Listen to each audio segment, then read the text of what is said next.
You look great. So just everything's gonna be fine. Everything's what? Gonna be fine. Yes. Good evening. Good evening, everyone. Thank you for being here tonight. It being 7:30 on Tuesday, December 19th, 2023, we will begin our meeting of the Town Council. Please stand for a pledge of allegiance and remain standing for a moment of silence. I pledge allegiance to the flag of the United States of America and to the republic for which it stands, one nation, under God, indivisible, with liberty and justice for all. Can we please have a moment of silence for all those who serve in our military, at home and abroad, and for their families? We think of them especially during the holidays.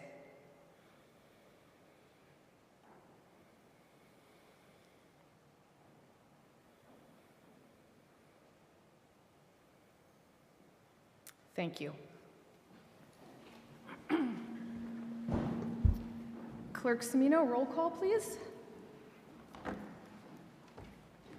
Councilor Barrica? Here. Councilor Flaherty? Here. Councilor Hume will not be attending this evening. Councilor Mackin? Here. Councilor Maglio? Here. Councilor O'Brien? Present. Councilor Reynolds? Here. Councilor Ringus? Here. Councilor Ryan? Here. Thank you. Thank you very much, Clerk Semino. The first item on our agenda this evening is for some commendations, and if my colleagues on the council are amenable, I would propose that we hold those to the end.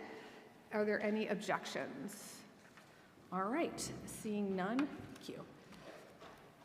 That, I'd like to move on to the approval of minutes. Is there a motion to approve the minutes of October 17th, 2023, November 8th, 2023, November 21st, 2023, and December 5th, 2023?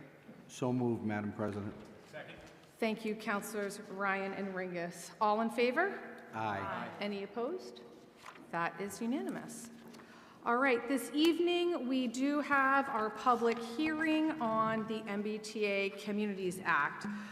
So before I get started, I do want to just go through what this public hearing is going to look like and how we can how we will be taking public comment this evening.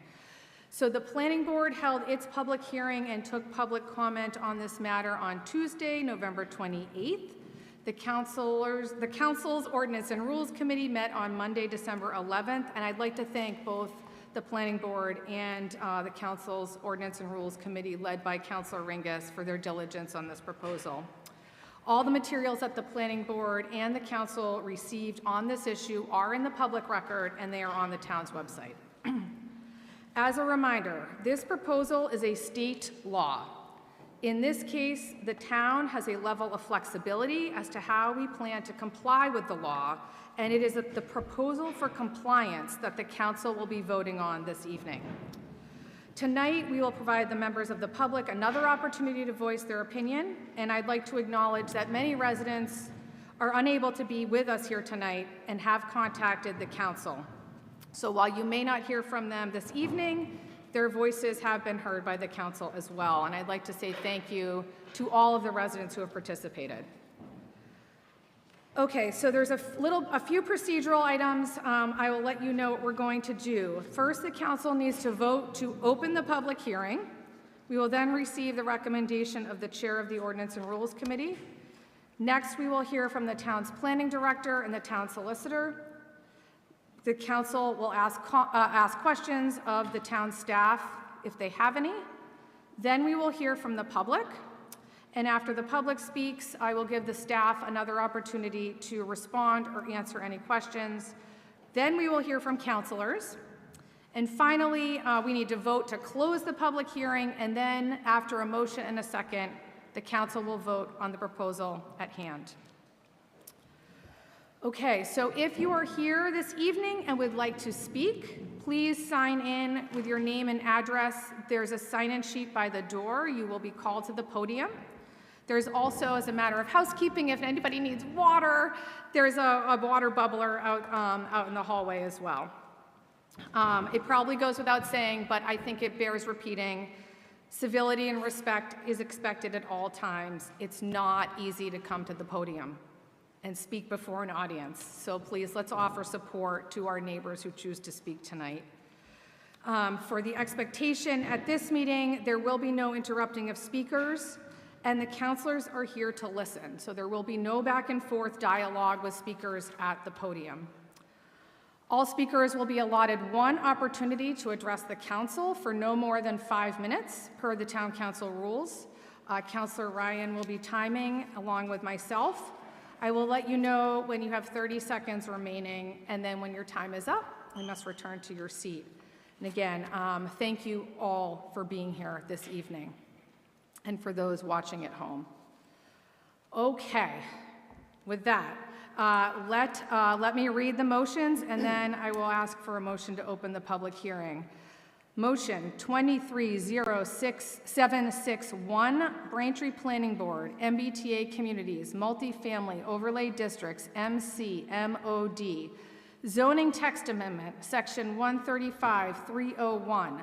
Districts established / zoning map amendment, map MCMOD, sub-districts, or take up any action relative thereto. 23-0762. Braintree Planning Board, MBTA Communities, Multifamily Overlay Districts, MCMOD. Zoning Text Amendment. Create new section, Section 135-616, MCMOD, or take up any action relative thereto. Do we have a motion to open the public hearing on orders 23-0761 and 23-0762? So moved. All in favor? Aye. Any opposed? All right, we will open the public hearing. With that, I would ask Chairman Ringus, Chairman of the Ordinance and Rules Committee, for their recommendation. Thank you for the reports and rules did meet on this topic, and it was passed unanimously with favorable action. Thank you very much, Councilor Ringus. And I'd like to introduce and thank Director Santucci Razi, the Director of our Planning Department, our Town Solicitor Crystal Huff, and our Chief of Staff Margaret LaForest for being here this evening. And I also want to acknowledge Mayor Kokoros is with us as well. So thank you all for being here. Director Santucci Razi, I will turn it over to you. Thank you very much, Madam President and members of the council. Pleasure to be here this evening. This is my third tour for the MBTA communities. I do have a presentation. Most of you probably have seen this by now. Nonetheless, we do have some members of the public, and this is the official hearing, so I will be doing the full presentation and then obviously available for any questions or clarifications as needed from the council members. So let's get started here. On the presentation overview, we're going to cover what is MBTA 3A. We're going to cover the compliance requirements, the district overviews, the model results and summary, revisions that have been made to date, questions, and the next steps as we hopefully wrap this up here in the community. So what is MBTA community? And believe it or not, it's this page that you see right here. It's a section of the Massachusetts General Laws, Chapter 40A. A new section was added, Section 3A. And as you can see here, it's very brief, and it talks about the need to create one reasonably sized district, that units that provide for multifamily housing without age restriction and suitable for families and children. For the purpose of this section, a district of reasonable size shall have a minimum gross density of 15 units per acre, subject to any further limitations imposed by Chapter 40 of Chapter 135 and Title 5, which relates to septic and not overly relative to us, of the State Environmental Code, and not be located more than a half a mile from commuter rail, subway station, ferry terminal, or bus station if applicable. Under B here is where the state tells you if you don't do and comply with the MBTA communities, what are we going to do from different forms of funding and how are we going to essentially almost penalize you. The Housing Choice Initiative was one of those. The second one is the Local Capital Project Fund, and the third is the Mass Works Infrastructure Program, and I'm going to get into a little more detail on those in further slides. And then C is really the meat of all of this statute here, where it says the Department of Housing and Community Development, which is now the Executive Office of Housing and Livable Communities, in consultation with the MBTA and the Mass DOT, shall promulgate guidelines to determine if an MBTA community is in compliance with this section. And the guidelines that have been amended at least 3 times to date is really where the bulk of what you need to do, how you need to do it, and how you're going to comply with this initiative is really spelled out in detail. So what does being an MBTA community mean for Braintree? So we are a rapid transit community, along with 12 other communities that are highlighted in the presentation here in the blue color.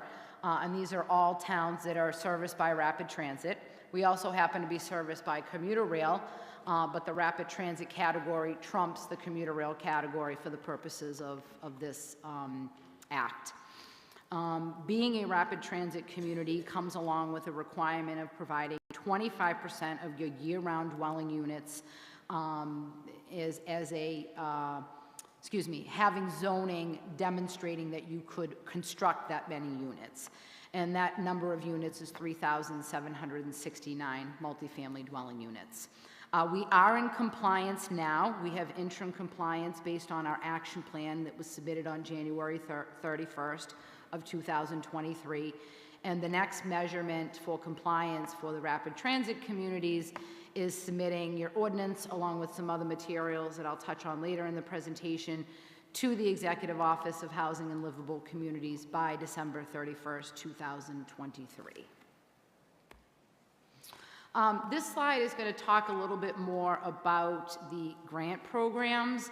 And in addition to the original ones spelled out in the statute, in these guidelines that the state has been updating over the course of the last 2 years, they've also decided to throw in another 10 programs where they say, well, you're not going to be completely taken away from those, but we're going to use whether or not you're in compliance with MBTA when we evaluate you under these particular programs. And then again, the ineligible if non-compliant were the sections that were taken right out of the statute. And there's been a lot of questions in the community about, well, what do we get? And just a quick tally of the last couple years. Here in Braintree, we received $2.5 million in a Mass Works grant. We've got about $800,000 plus or minus in municipal vulnerability preparedness grants. Part of that went to the Armstrong Dam removal project, and a portion of that is going to some stormwater projects. We got $35,000 in a land use planning grant, and we'll be using that to study the inclusionary.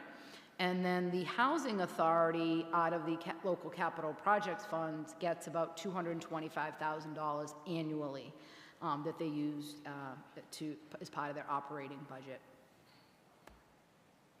So the compliance requirements. So again, going back to these guidelines and the state sort of coming up with instructions and what you need to do to actually comply with that little paragraph that I showed in the first slide.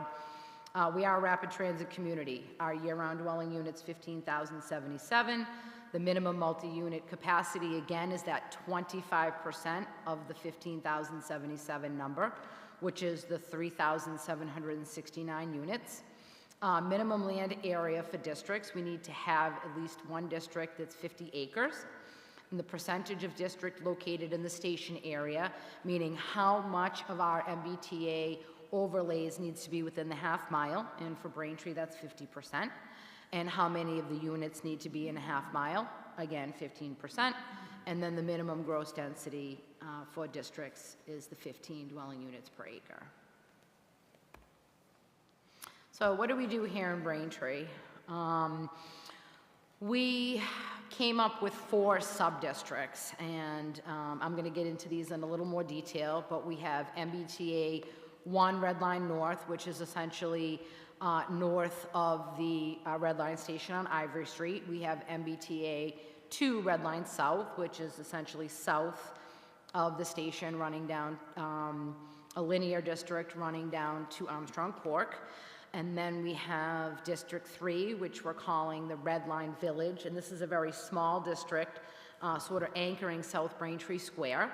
And then we have the MBTA 4 Greenbush, Braintree Weymouth Landing District, which essentially mirrors the current Braintree Weymouth Landing zoning district with a few additional parcels added to that. So this is a little more detail about the parcels. We have a map for each of them, and this is the MBTA District 1. Again, essentially north of the station, encompassing just shy of 49 gross acres. And you see here on the slide the parcels that are contained within that particular district, which is the marketplace proper, the office buildings on Grossman Drive, to Function Dealership. Oops, got ahead of myself. To Function Dealership.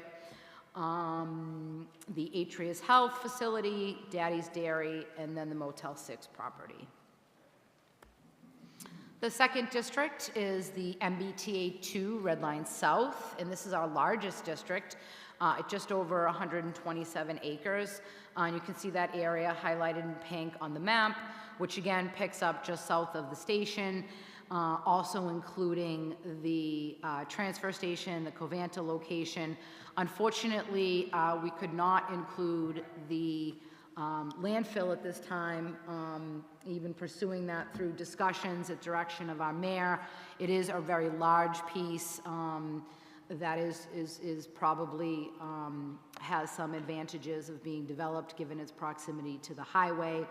But unfortunately, due to the Article 97 restrictions, at this time, that area cannot be included in the overlay district.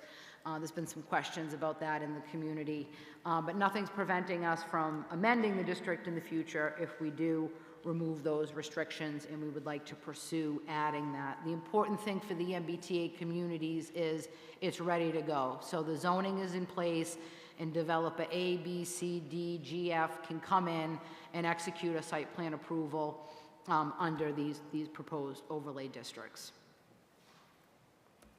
Moving on, we have the Red Line Village shown here in the map in pink. And again, this is a very small district. It's 9.43 acres. And kind of again, looking at the square, and there's been some questions, why didn't you include the square? Why didn't you go bigger?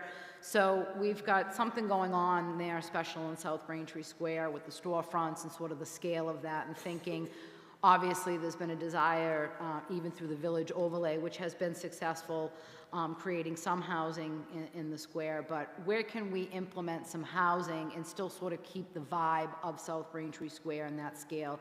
So we went just beyond the square and sort of the back end, as I refer to it, down Crescent Ave, and then you get into some areas that are very commercial in nature and frankly would really benefit from some higher and better zoning uses. So that's our third district, and again, the parcels highlighted here. These are smaller parcels, so there's quite a few of them. And then we have our fourth and final district, which is our MBTA Greenbush Braintree Weymouth Landing District, 18.43 gross acres. Again, essentially mirrors the Braintree Weymouth Landing District, noting that some additional properties on Allen Street were added, hoping to continue the theme that we have done with the permitting and disposition of the 44 Allen Street site. We also included the Logan Nursing Home in the event that that is no longer a nursing home. Presents a wonderful opportunity for adaptive reuse. The structure is essentially there. We've been successful already in the community converting 2 previous nursing homes. And then there's some land that is not included in this, which is the actual MBTA station and also the property owned by National Grid. They fall under an excluded category as well, being a public utility. Again, thinking these properties have to be sort of ready to go, and things like public utilities and infrastructure and things like that aren't necessarily in that category, especially as it relates to the MBTA zoning and their definitions of different types of land. So we've come up with these 4 sub-districts, and there's this thing called the compliance model, and the only way to describe it is a bunch of planners wanted to create a level playing field for communities like Braintree, and a method that we could input all of the stuff that we're talking about. What parcels do you want to include Braintree? What height do you want to have? What open space? What parking? all of these things, and you put all of this information into the model, and it does something really crazy behind the scenes, and then it says, yes, Braintree, you meet your unit capacity, or no, you don't. And then it goes into other detail as well with, do you have the right amount of land within the half mile of the transit area? Do you produce the right number of units within the transit area? And do your districts comply with the size requirements that we have laid out? And as you can see here in the table, all of them meet the minimum 5-acre size, and then we're required to have a district that's at least 50 acres, and we have a district that complies with that as well. This table has a little more detail, and this table is essentially a snapshot of the dimensional table that we've included in these overlay districts. And as you can see, MBTA 1 and MBTA 2, north and south, are similar areas. They're currently highway business areas. They're constructed mostly with commercial uses, bigger parcels for sure. And again, noting what the important thing is about the land that has been included in this district and the other districts that I'll talk about in a couple minutes is that they all allow for multifamily by special permit now. So there is no single family lots. There are no Residence B or Residence A zoning in these districts. So we were very responsible in looking at the areas and saying, okay, they can do housing now by special permit under a different set of rules in our current ordinance. So we wanted to make sure that while we were looking at areas that were suitable for housing, that we were taking into consideration some of the things that our current ordinance allows for. District MBTA 3 Village, again, that's a much smaller, denser area, smaller lots, more liberal setbacks in the village. So we've loosened that up a little bit. And then also the MBTA 4 Greenbush, which we spent some time analyzing some projects down in the landing, including Landing 53. We also looked at 44 Allen Street, which has been recently permitted, soon to start construction, and also some things on the Weymouth side. And most of those buildings, depending on which street you're standing on, the back, the front, taking into account the topography, those buildings are all 4 and 5 stories down in the landing. So the reason that we went to 5 stories down the landing, also noting that the landing zoning currently has provisions that allow you to exceed the height limitations by special permit. So again, looking at what's the zoning say now, what are the projects that have been constructed, how do those play out, and how does what we're proposing kind of jive with what we've been building and what has been receptive to the community. There are some asterisks on this table. One of the items that was a takeaway from the planning board meeting, and I'll talk about that in a little more detail, was the ability to exceed the 4-story height limitation in MBTA 1 and 2, including stories and feet, because those are 2 components of how we measure height, and also to exceed the maximum number of units per lot. This is another example of one of the outputs from the compliance model, and you can see the compliance metrics running down the left side and then the requirements. And as you move your way across the slide and across the districts, you know, we want to make sure that our numbers are in fact lining up with the requirements. So the district acreage, again, we needed to have 1 at 50. We do have a district that complies with that. The acreage within the transit area, we need to have 25 acres. We far exceeded that. The unit capacity was the 3,769. We've exceeded that at 3,922. The number of units that we need to have within the transit area per the guidelines is 1,885. We're 3,525. That's an important number. That's an important number because we tried to really stick to the original sort of goal here, and that was to have multifamily housing within a half mile to promote walking, biking, and people using the train to live their lives, to commute, to go to their appointments, to do the different things that they need to do. So that was something that was important. They did change the guidelines, and the mayor and I had a couple good laughs about this, that, now you can basically put these districts, wherever you want. And that really, I don't think, was the initial intention. So we wanted to try to really comply with the intent and sort of the meaning of transit-oriented development here in Braintree. So what is allowed in the proposed multifamily communities, proposed MBTA communities multifamily overlay district, the McMod? I have here an example of 4 and 44 Allen Street in the photo here. That's 56 units of mixed income. That comes out to 38 units per acre. So we're at a maximum of 40 units per acre in the Greenbush district. And this is an example of something that not only the density, but the setbacks, the open space, and all the other components that come into a residential development are all in line with what we're proposing here for dimensional things.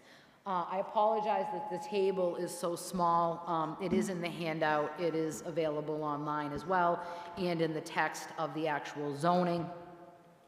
We've gone a step further, and we've made it very clear that multifamily housing is allowed by right. That is the overall intent.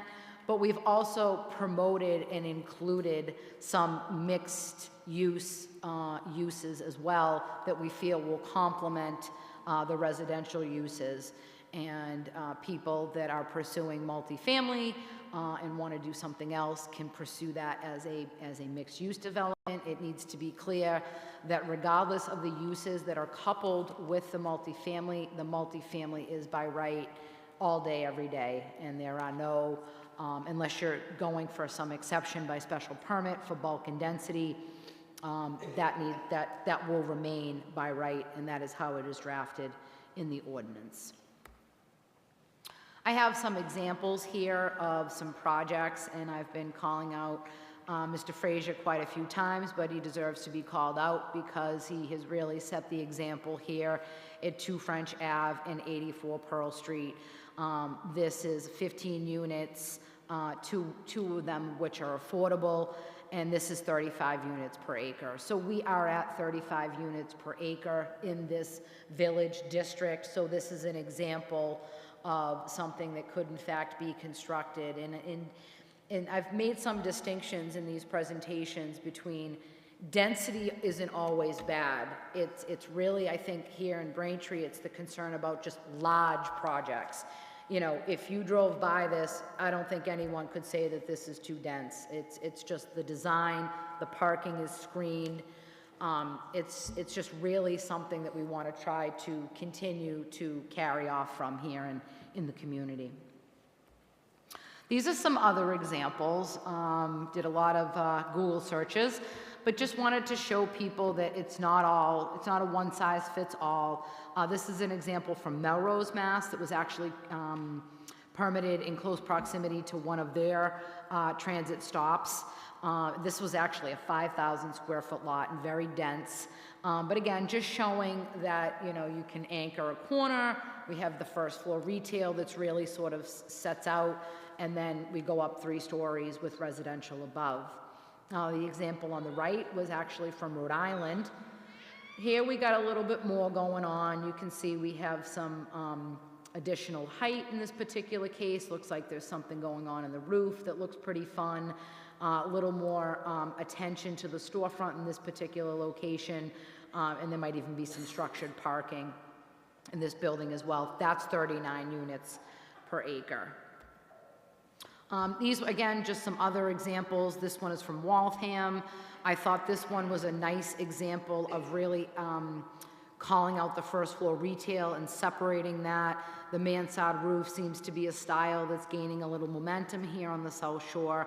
This was much denser than ours would allow, but again, just showing how we can transcribe first floor retail with 3 stories of residential above.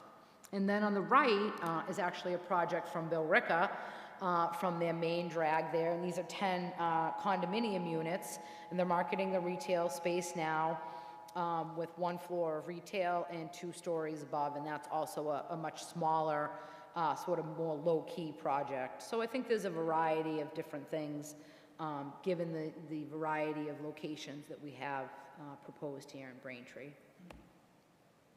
So revisions and actions since the planning board meeting and the ordinance and rules subcommittee, and I want to thank both of those boards for their time and attention to this.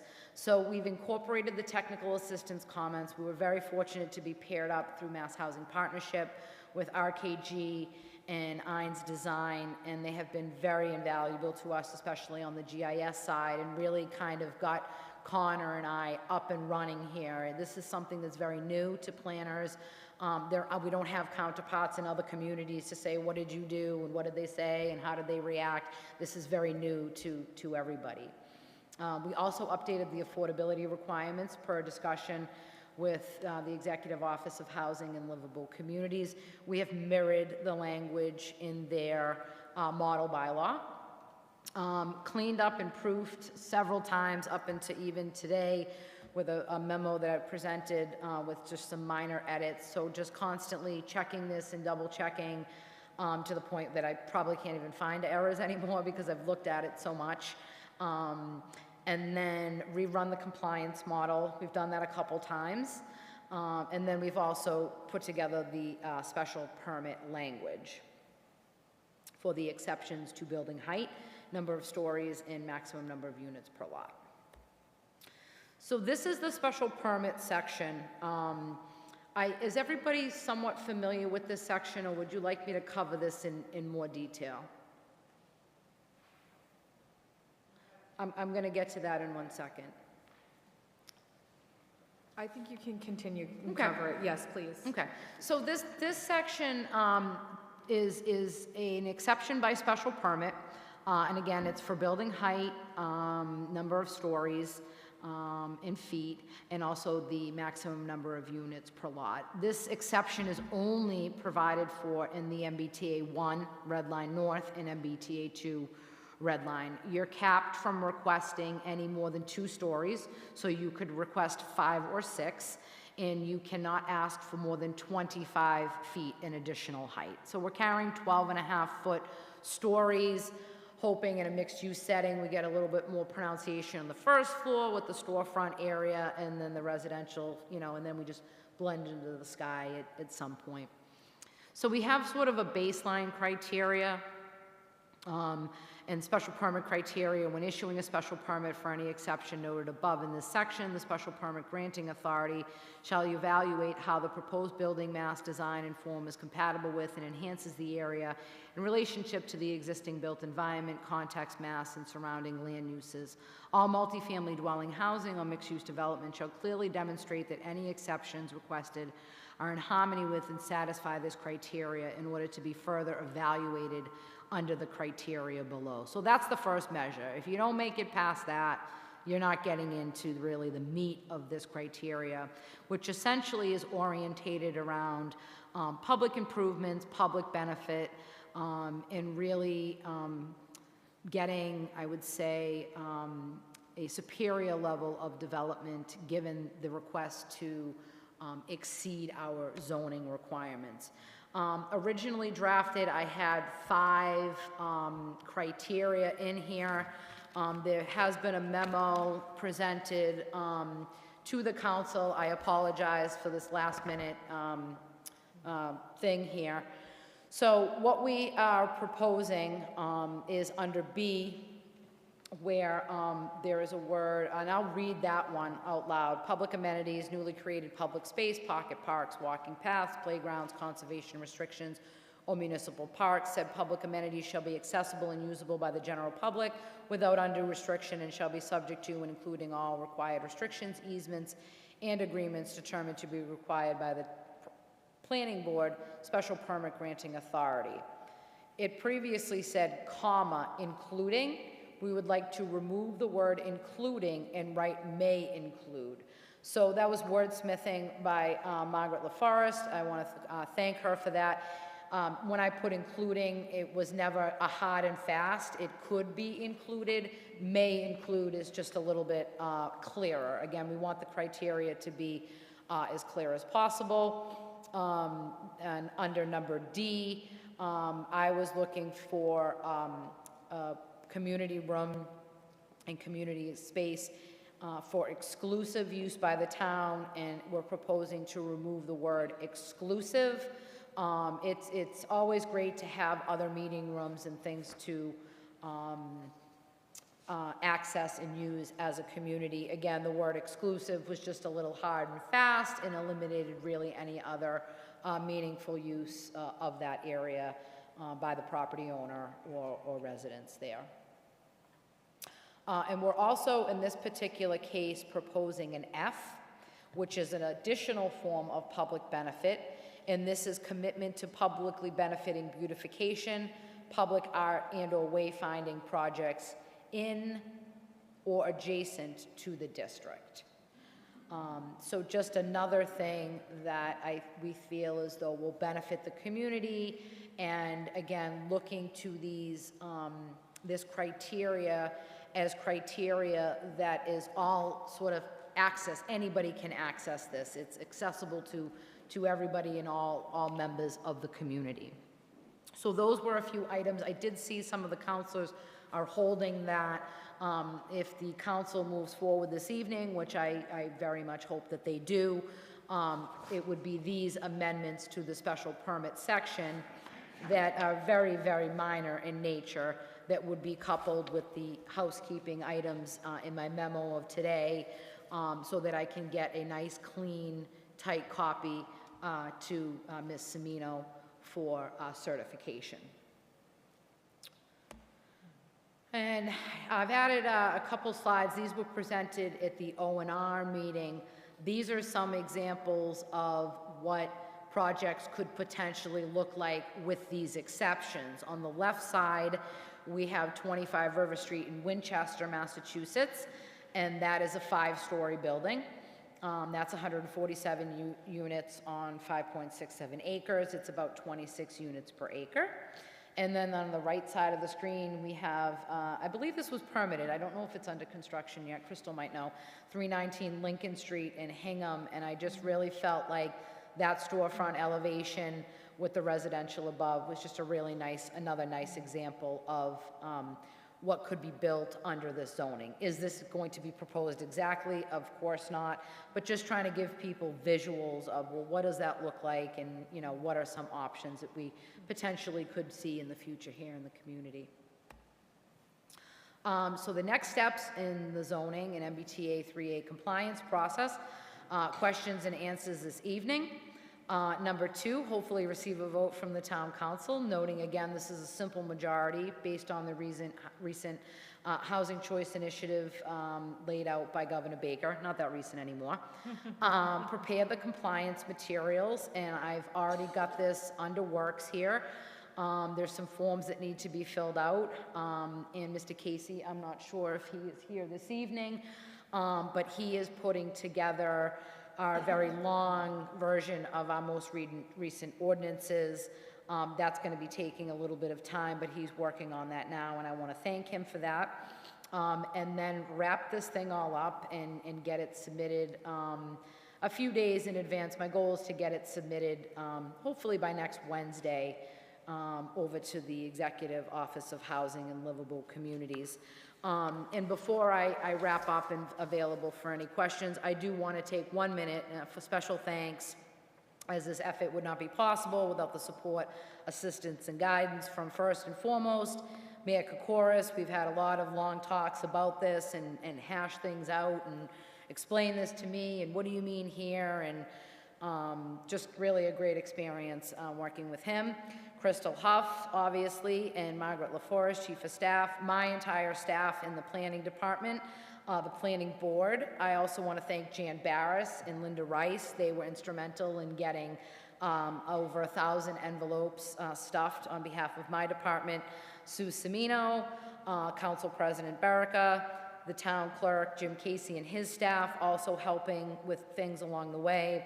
Our technical partners at RKG and Eanes Associates, the Executive Office of Housing and Livable Communities making themselves available for my paranoid checking and rechecking of things.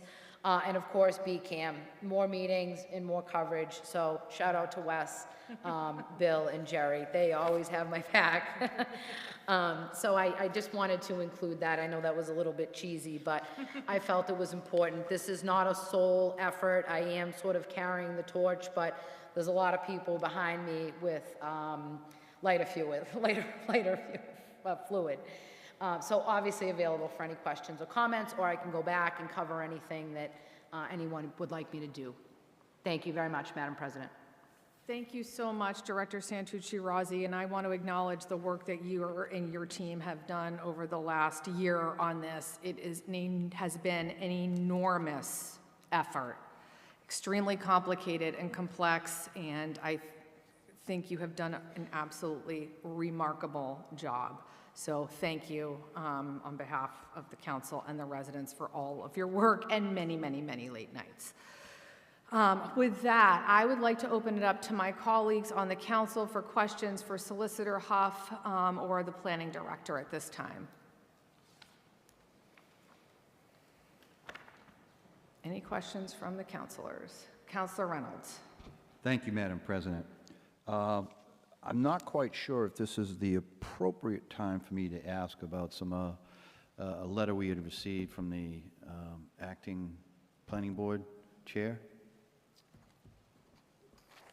I would, if it's, I believe Ms. Crowe is here and she's on the list to speak, so if we can hold that.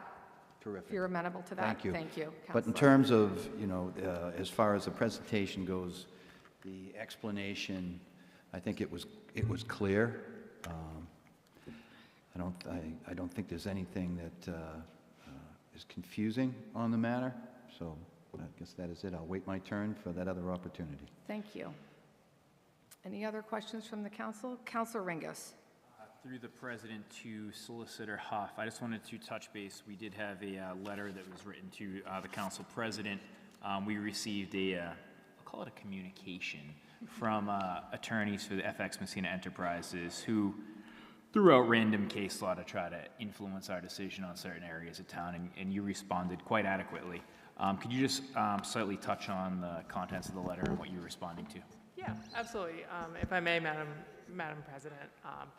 So basically, we received a letter, making allegations that the MBTA communities was spot zoning, that we have specifically targeted, that the town has specifically targeted one particular property for different treatment, than the other properties within, the district, and that we've made this uneconomic for this particular property.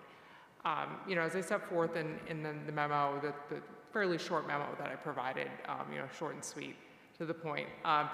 Spot zoning is a legal termination, and it refers to an instance when zoning is adopted to benefit one parcel, and that the zoning that's on that one parcel is different than the zoning that's on similar parcels that are nearby or similarly situated. It's kind of like an equal protection clause for land, for under zoning.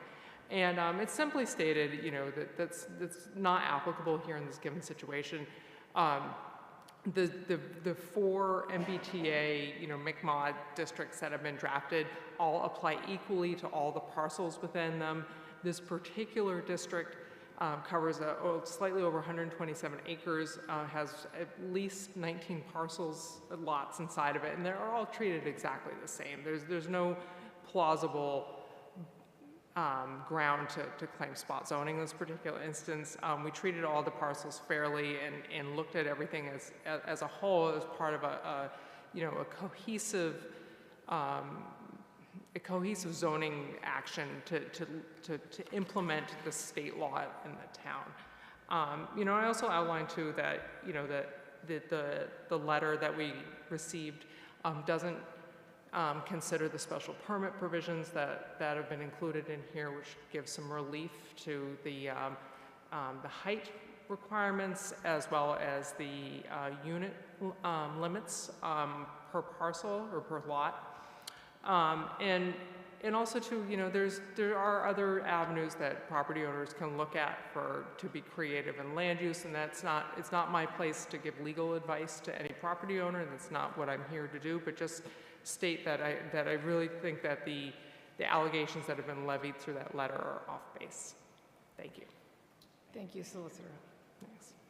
Did you have anything else, Counselor? Okay. Any other counselors at this time? Counselor Ryan. Thank you, Madam President. The Director of Planning and Community Development talked about state funds that could be withheld from us, may or may not be withheld, and that's very concerning to me if we didn't comply. And I'm just wanting to ask the town solicitor, if that was completely covered, or, her opinion on that. Thank you, Counselor. Thank you, Madam President.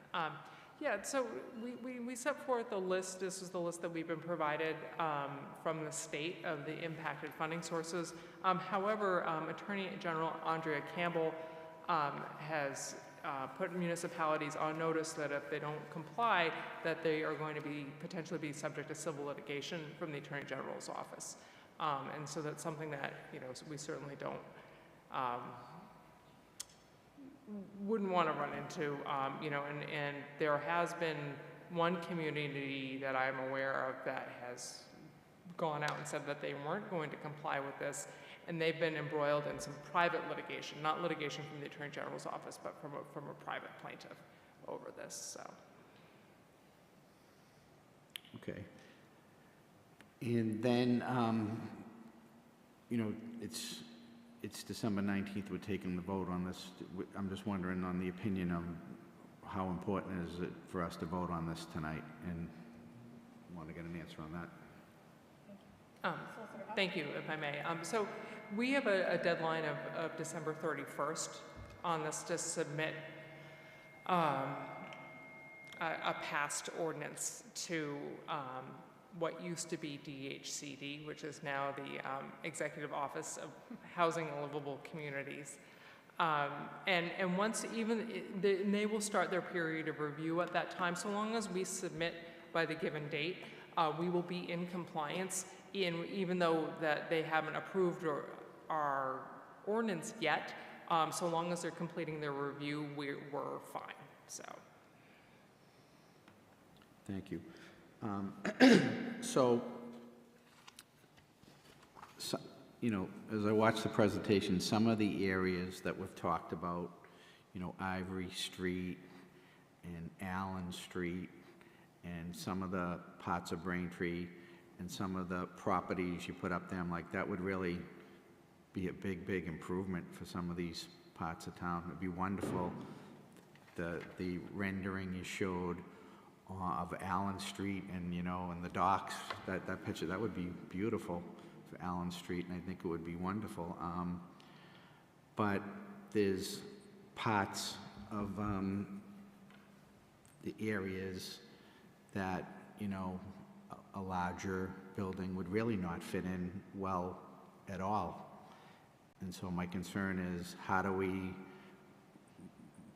implement this and make sure that we're, I think there was some language in here that it's got to be right for the area.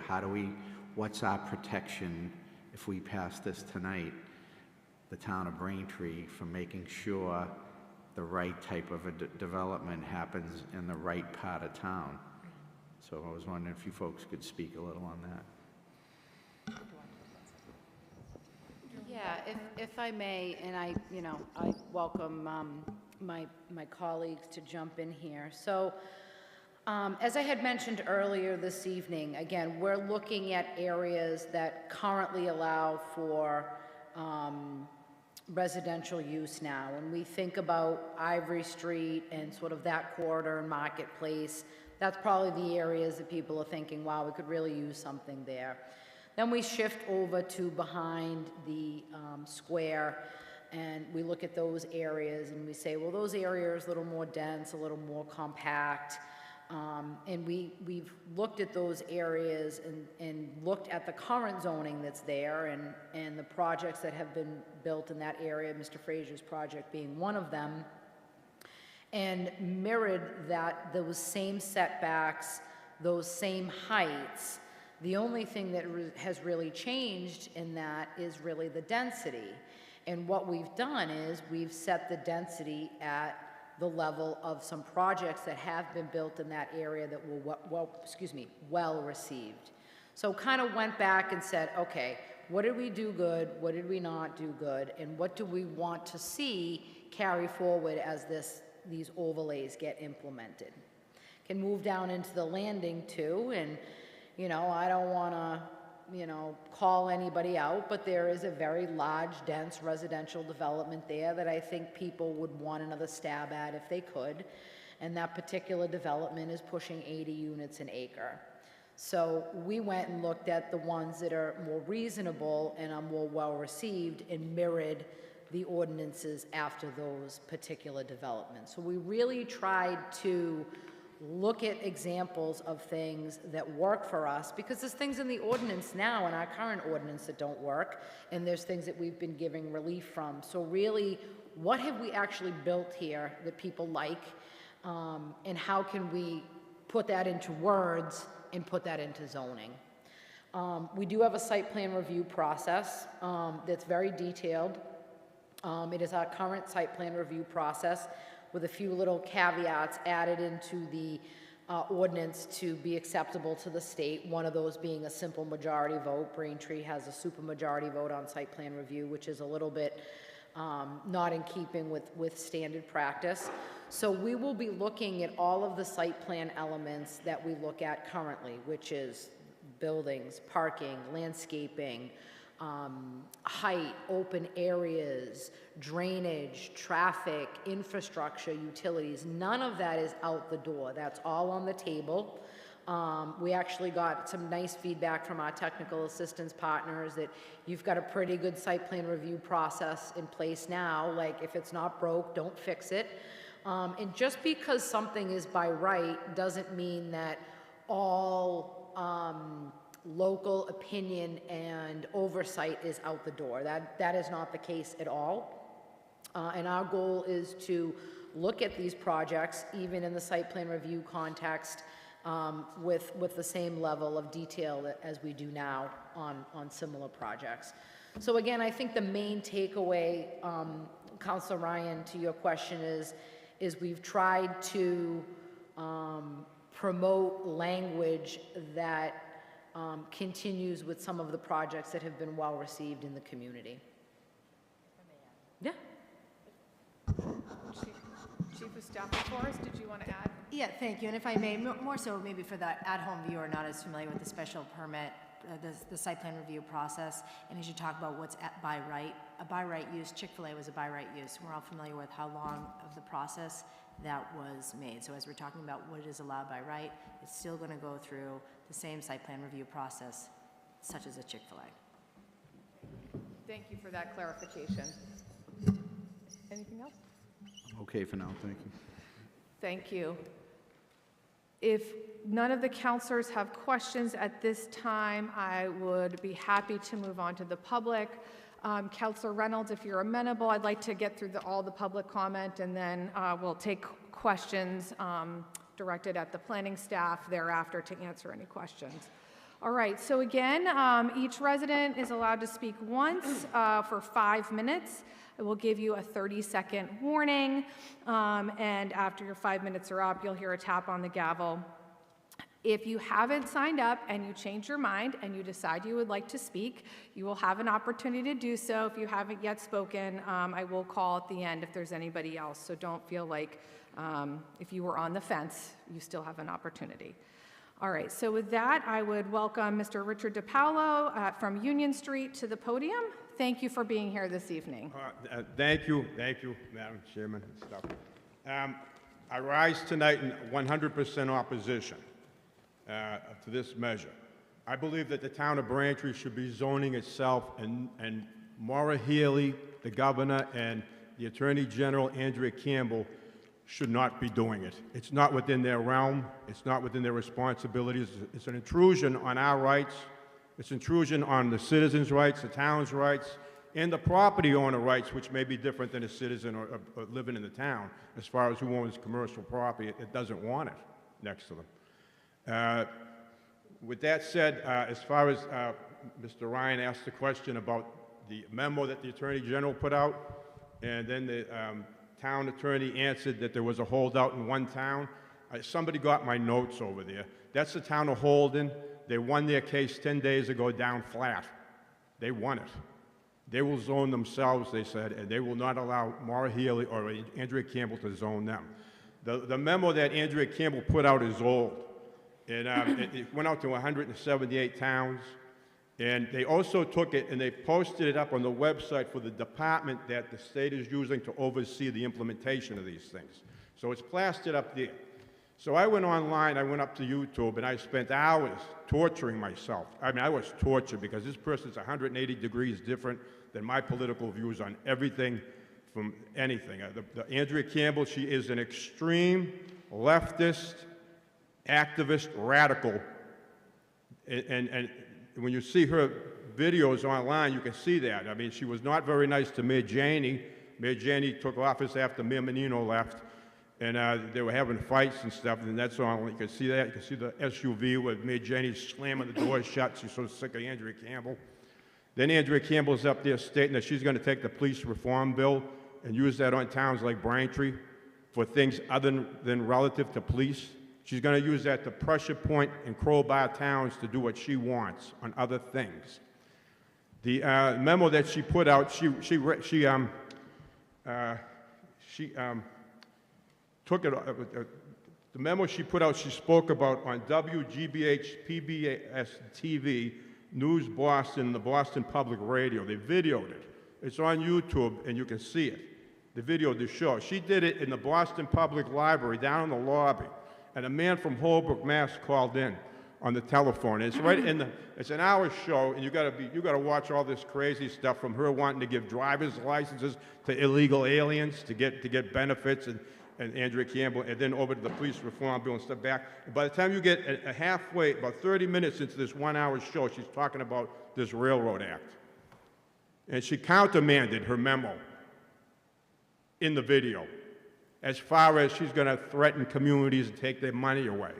It's not within my power or realm of responsibility, she said. I do not feel, and I will not, as long as I'm in office, ever take away any community's money or anything else. It's not my responsibility. And legal experts in all communities will say the same thing. And they always said the same thing about the attorney generals in the first place. That's an attorney general position. She does not have a button on her desk that she can push and shut off all that funding. And it doesn't exist. Now, Maura Healy, as governor, she could shut funding off, but how is she going to do that? She's going to lose 178 cases that go to court against her. She's going to look terrible. She's not going to do that. And she's not going to do that. So she's going to do what Andrea Campbell said in her video at the Boston Public Library, what she was going to do. She's going to work with communities. The memo, she laughed at the communities that took the advice of the memo, boldly laughed from the belly up. And she laughed at them because they overreacted to my memo, she said. I never said I was going to shut anything off in the memo. I just said there's a possibility it could be shut. I never said I was going to do it. As long as I'm in office, I'll never shut anything off or do that. I'll always work with communities. Well, working with communities isn't threatening everyone all over the place and living the threat out and then keep promoting the threat later. It's like the no new taxes pledge. You know, they say it one way. 30 seconds left, Mr. DiPaolo. All right, the town of Braintree should vote against this. We should be using the threshold method. That is, the threshold at your front door to the T should only be less than a half mile and a pleasurable walk, and there isn't one single property in this town, public, private, anywhere, that if you told me what property it was, I couldn't tell you why it does not apply to this. You're being asked tonight to go fudge the farms, and it's not right. We're fudging the farms to get Thank you, state Mr. aid. DiPaolo. Thank you so much. Okay. Next, I'd like to call Kimberly Croha from Herbert Road up, please.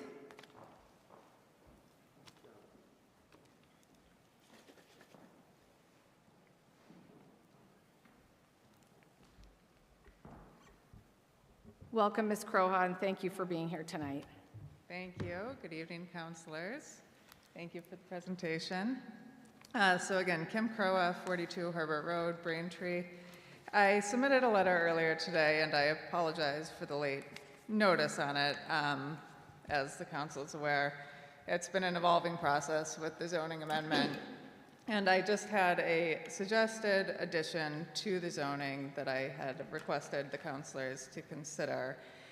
For a little bit of background, when the zoning bylaw was first put out, it was created, it was put out in November. I'm a member of the planning board, acting as vice chair, so I was obviously at the meeting where we talked about it and voted on it. And during that process, part of the vote was that the planning staff was going to go back and take a look at the state guidance model and include the special permit process in response to some of the comments that came up during the meeting about flexibility with some of the larger parcels that are within the district. The zoning was updated with respect to those two changes, and the particular section that I had focused on with my letter was essentially a cap with different properties within each district. So the zoning bylaw, the way that it's set out, when it was before the planning board, it said that the maximum project size, and then it gave a number depending on the district, either 325 units or I think 150, I was just looking, yeah, or 150, thank you. So during the revisions, the planning staff had taken another look at the state guidelines and revised that to say maximum number of units per lot. And so part of the concern with that was a lot's a defined term under zoning as we think about it, and more particularly under Braintree. And what I was concerned about after looking at that is what's to stop a property owner from dividing their lot if they have enough frontage. They can do it as essentially a very easy process to break up a property as long as they have the required frontage to do that. And my concern was that they could have what we think of as one property all of a sudden become 2 properties, 4 properties, whatever it might be, and then have the cap applicable to each of those. And one of the concerns that we heard a lot about from people at our planning board meeting, and I'm sure the councilors will hear more about tonight, is how do we address the infrastructure impacts that are going to happen with the zoning if it's put into place to comply with the state law.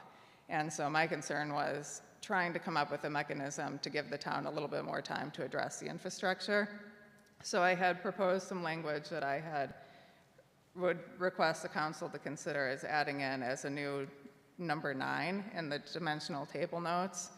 And I submitted a letter. I'm not going to read the language, but essentially what it does is it says if there's a property that's held in common ownership within a 24-month period prior to them submitting an application to build residential units under this particular provision, then that's going to be considered one project. And within that project, they're going to be subject to the cap, except that we still need to make sure that we comply with the state guidelines. So instead of saying you can't build anything more than the 325, the proposed language says that you're not going to get more than that number of building permits within a 2-year period. So if you want to phase out the project so that there's essentially a 2-year gap in between it, then I believe that should comply with the state guidelines and give the town a little bit more protection with respect to that. When the zoning bylaw came out of the planning board, it also included a provision that allows a special permit avenue to increase the number of numbers and the number of height. And that really should be sufficient for some of the larger projects. And so part of the goal is if there's a larger project that comes in, that they will be seeking anything more under the special permit if they think that it's appropriate, and the planning board has an ability to look at that. But if they don't, and they try to break up the property to get more leverage, to put more units out at once, then the suggested proposal, I think, will help give the town a little bit more guidance and a little bit more control on that. So, thank you. Thank you very much. Councilor Ryan? Thank you. I was wondering if staff got a chance to look at this recommendation and what their opinion on it is. Councilor, if we can just hold the questions till the end and we'll get to that. sorry. That's okay. Next is Liz Page, Stores Ave.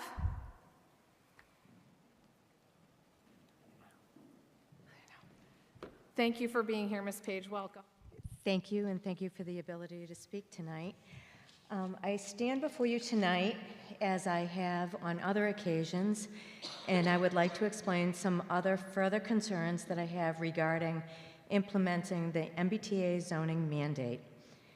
I realize that this is an unfunded mandate,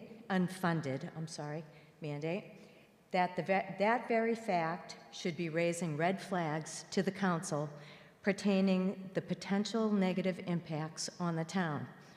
While we may get $225,000 yearly for the Housing Authority, and in the past few years we received $2.5 million from Mass Works, this certainly will not offset the negative issues which could potentially arise from this huge zoning change.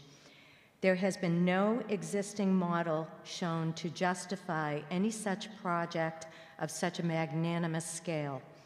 The risks to the town are huge and will have a detrimental impact on all residents.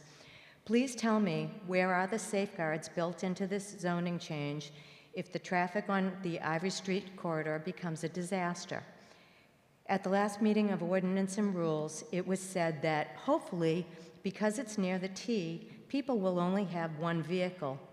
Since when does the town make plans to approve or disapprove a project based on a hope? This is supposed to create, excuse me, housing for families.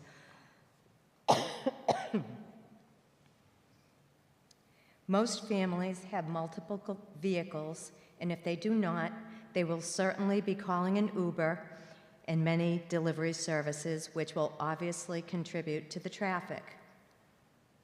What safeguards exist in this mandate if the town must raise taxes to cover the huge amount of students coming into town?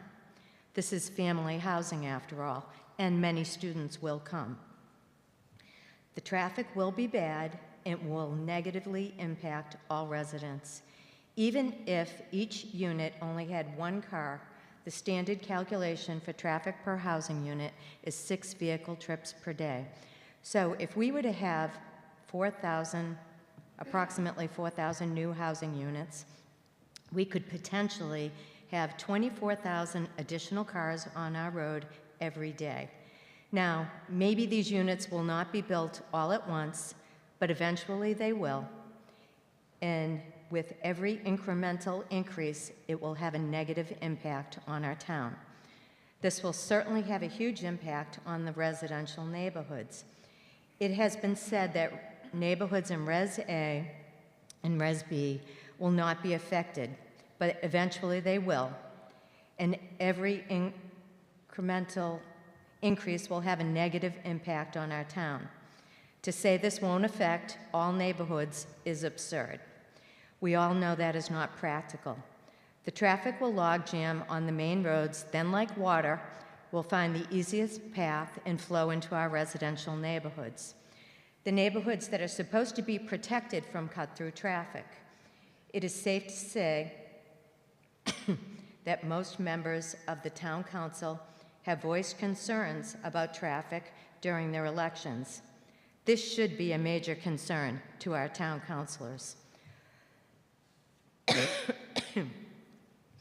I would also like to ask how the state arrived at the 25% increase in housing stock along the red line. That is a huge increase in housing stock and will certainly change the livability of our town. And let's be realistic. The red line and the MBTA are not successfully run business. An article just recently published said that it was going to take $24 billion to bring the MBTA up to the good standard that they should be running at. And yet, we are supposed to restructure our town for this? The MBTA is unsafe and unreliable. Look at the mess that their parking garage in Braintree has been for years. I urge you to vote no tonight. I urge the town councilors to consider the risks and ask for more time to implement safeguards for our town. You are putting us at huge risk if you comply. Maybe the state is threatening to sue, but that's no way to run a state. Talk about government overreach. Thank you. Thank you, Ms. Page. Next, Jane O'Brien, Franklin Street. Thank you for being here, Ms. O'Brien. Welcome. Thank you. It's called governmental overreach, and I think it's pretty sad if you guys are going to let the state bully us into this. Let the Attorney General sue us. Thank you, Ms. O'Brien. Next, I have Christopher Cameron, Central Ave. Welcome, Mr. Cameron. Thank you for being here tonight.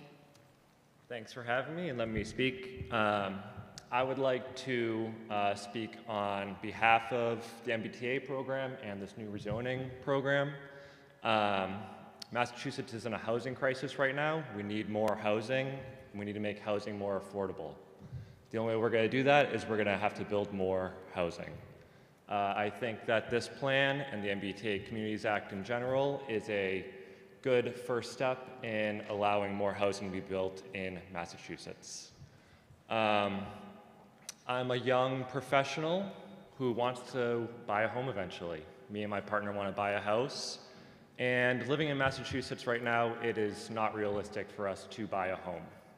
I think, again, building more homes will make homes more affordable for people of my generation to ultimately start families. So with all that being said, I urge you to vote yes and pass this rezoning law tonight.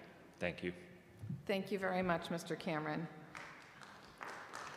Next, Joseph Harnan, here on behalf of FX Messina. Thank you for being here, Mr. Harnan.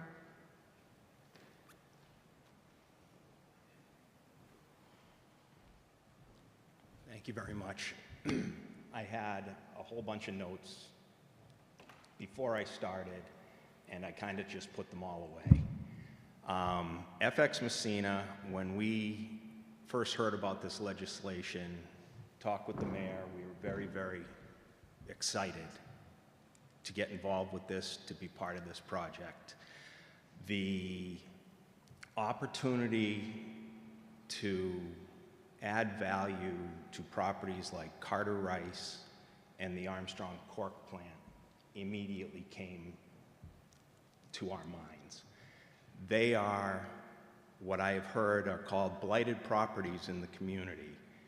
And this gives us a tremendous opportunity to take these properties that need to be redeveloped and redevelop them. Melissa, your group has done a great job. Please speak into the microphone. Sorry. Melissa's group has done a great job putting a lot of this together. I do stand behind the letter that our attorney did send to the town council because we have, the Armstrong Cork parcel is a 30-acre piece. That 30-acre piece, based on the numbers, could be a very large development by right. But the cap, I don't know how many other properties in the market that cap would actually affect, because you would need a parcel, a minimum of about 11 acres to have that cap affected. Ours is, depending on how the numbers go, 25 to 30 acres. Sorry, I'm not a public speaker, and it's just a little different. We want to develop. We want to work with the community. I think you have taken some tremendous steps with the special permit process, and that's appreciated. What we would ask is that the biggest problem is the cap for us, and if there is a way to remove the cap on the Armstrong Cork parcel, it would be most appreciated. But I do understand the process, but it is the single largest property. It can help you the most to achieve development in these areas that you want to see. And we can take large steps to add housing to the town of Braintree. And I don't know, I apologize.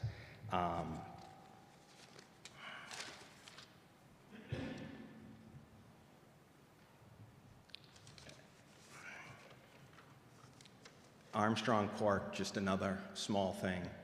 There's a $6 million project going on there right now that is taking the dam out, creating more green space, and we've already signed an agreement basically to create an easement for almost 5 acres of land for town activities there, where we've taken out the dams, we're rebuilding the river, there's going to be a boardwalk, it's a community access point, and that is 5 acres of the 5.5 acres of the 30-acre piece that we have. And we are, I mean, that's 17–18% of the property that we're donating to the town, basically for open space as an easement. And we would hope that measures like that help us get the development, get the number of units that we can to build some nice, successful developments for the town of Braintree. Thank you. Thank you, Mr. Harnan. Next, Steve Shasha, Hollis Ave.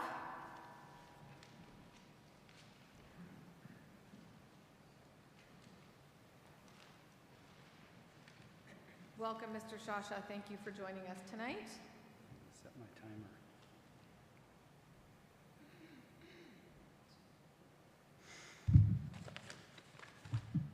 Thank you, Madam President, members of the Town Council. I attended a meeting on this topic in September 15th, 22, and at that time it was a community planning discussion at which it was said that during this process the Town Council, and particularly that committee, would put together a checklist of what the residents want to see in this zoning. It was said that we would reach out to other towns. We would do a lot of research on this. But I'm looking through the documentation for this zoning amendment, and there is none of that. The residents were never part of this process. There's no checklist. It doesn't look like any research was done. I think about some really basic issues like school capacity. It does not seem that the Town Council has even asked the question, just what is our total school capacity? We know we have some. What is the point at which we have to think about building a new school or adding on to a school? How is that not relevant when you're talking about thousands of new housing units? Water and sewer. I think we have enough water. I have no idea about the sewer, but I do know that the sewer that runs under Elm Street routinely overflows into the Monadequet. And if you put housing in the landing, does that sewage go through that bad spot and cause more overflows? It does not appear that the Town Council has even asked basic questions like this. When it comes to the traffic, well, we've had a report on the Ivory Street corridor since 2017 that said that corridor had to be updated for pedestrian and bike access. The Union Street intersection is already a D at the time, a level of service D, and now with Chick-fil-A, I'm sure it is an F. Pearl Street and John Mahar Highway was already an F back in 2017. Where is the council's plan to deal with the traffic? Now, I understand the deadline, and at this point, frankly, the council has left the residents no choice. It's obvious from the way that this was first brought to a public hearing the same night that it's supposed to be a vote that you're not listening to anything that these people are saying. You're already planning on voting on this tonight. But let me ask you to put this off as long as you can, as close to the 31st as you can, because there are some things in here that could be changed to make it better. I don't know at this point if you should vote for this or against it, because like I said, you don't have the facts. Even when you think about the finances, now, you take a parcel like the Best Buy shopping plaza. That has an assessed value of about 63 million, but it's taxed at a rate of 20-something per $1,000 because it's commercial.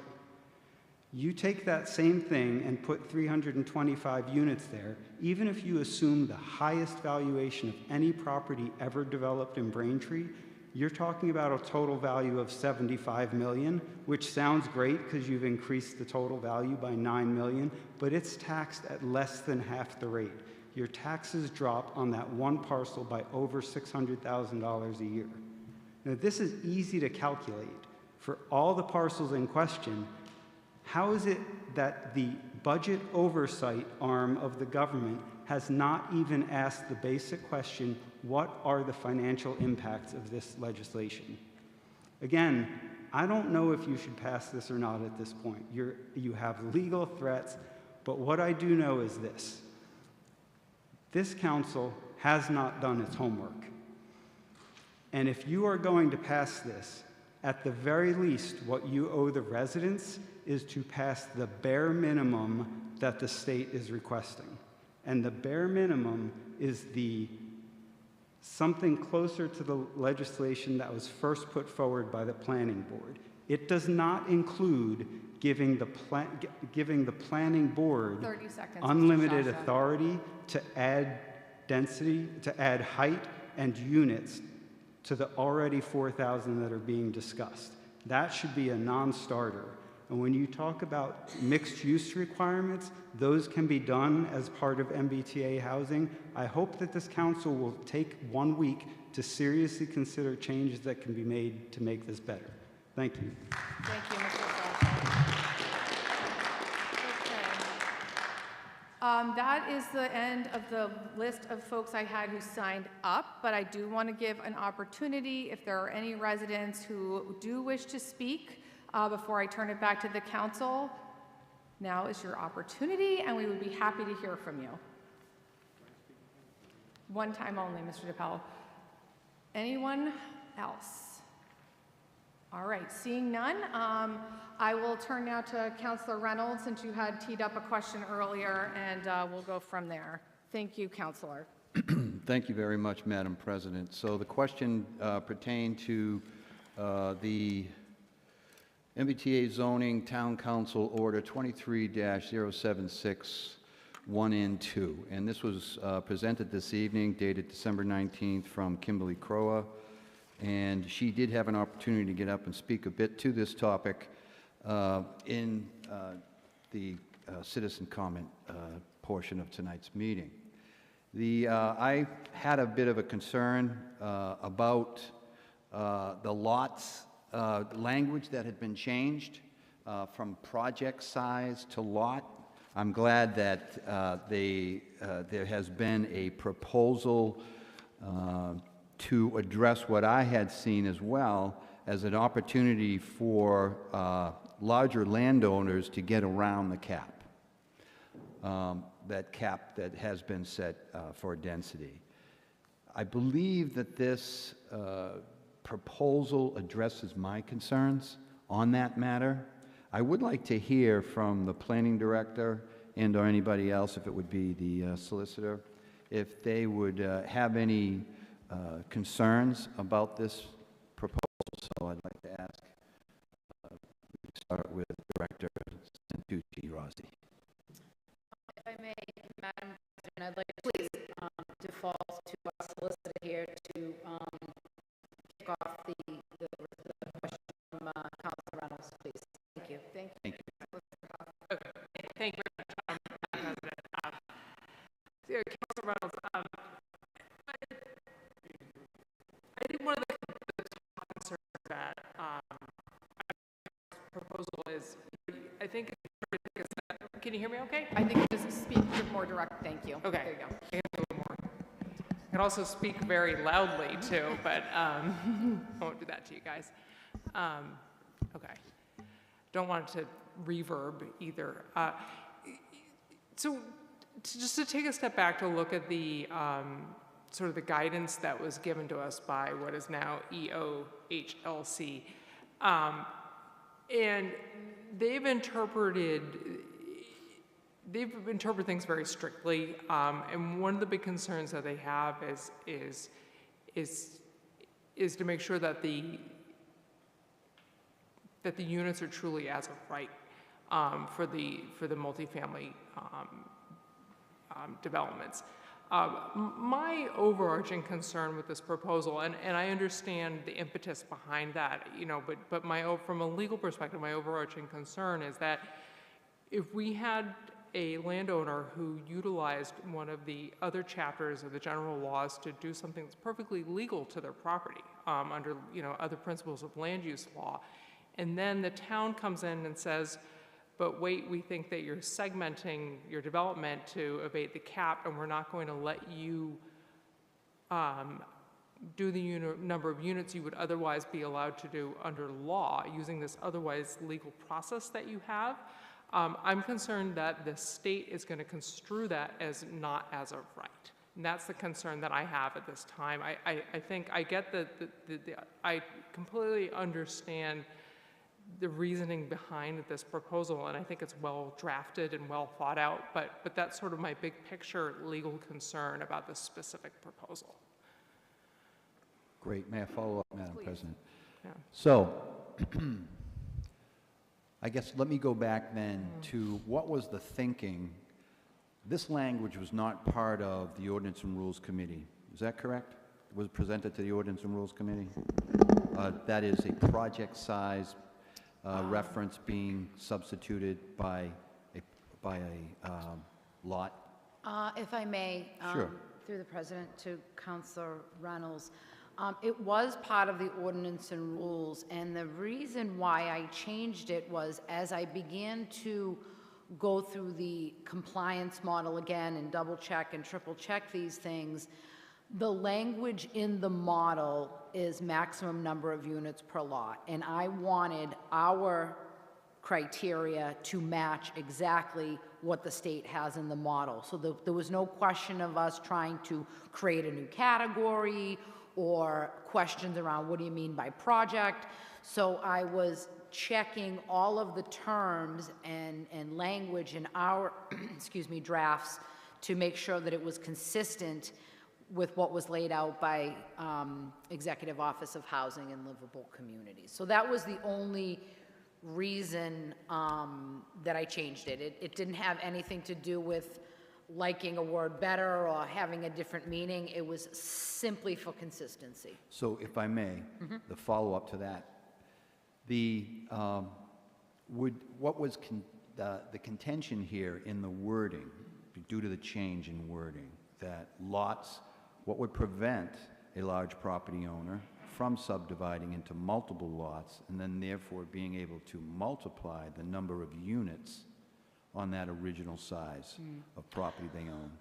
If I may, I think that's what Attorney Huff had sort of touched on. I mean, there are a lot of different properties in the MBTA 1 and 2. Those are the only properties that you could essentially exceed the cap on by special permit. And the model also takes into consideration the existing lots. Like we had this discussion with the state. They're not looking at, oh, if you combine this one with that one, or you subdivide. The model doesn't do that because anybody at any given point, to our solicitor's point, can avail themselves under subdivision control. And they could A&R lots, they could propose subdivision roadways. I mean, there are a multitude of things that can happen with property boundaries that are completely separate and apart from this particular zoning effort that could happen now as of right and in the future as of right. Again, I completely understand where Ms. Crowa is coming from, and I understand that. I want to go to the point and say I share that concern, but my larger concern is putting something forward that the state construes as eliminating that by right activity and the level of discretion that's given to the planning board of determining something that at that level in a site plan context. It's just a little bit too discretionary for me. And again, if this was just Braintree and we're making up zoning and we're doing it, I would say that this is a winner all day. Given the confines, given the state statute, given the emphasis of the by right, I mean, to the point that I had the planning board giving discretion to Uber spots and food delivery spots at the end, and our consultant said, tighten that up, it's too discretionary. So again, this in a non-MBTA setting is an amazing thing to add to an ordinance, but the concerns are related to the by right, and again, putting something in there that elevates discretion in a site plan context. Madam President, may I just ask one follow-up to that point? Thank you. Thank you. I appreciate all of that, both of you. So I would still have a concern, and it sounds to me that you may also have a level of concern, not portraying that as an overly concern, but a level of concern that there is, I'll use the term, a loophole to increase outside of the special permit condition, right? Would you recommend anything in terms of a precautionary step that would protect the community? I don't have anything to offer, Mr. Reynolds. What I can say is to go through the effort to subdivide land, to build out two different projects that might be next to one another, thinking about the management of that, the construction of that, the additional, I mean, you've got to really beat something to to a point of exhaustion to really get to that. A sophisticated person and a sophisticated developer is going to look at a parcel of land, they're going to evaluate their options, they're going to say, oh look, the special permit criteria. We're going to do like 2 or 3 of these things anyways. That's part of our mission. That's how we develop sites. Maybe we'll throw in some additional uses as well to try to maximize. I mean, I think that's everyone's goal, is to maximize what they can do on a particular property, just being completely honest and upfront. Nobody comes in and says, let's significantly underdevelop something. Right.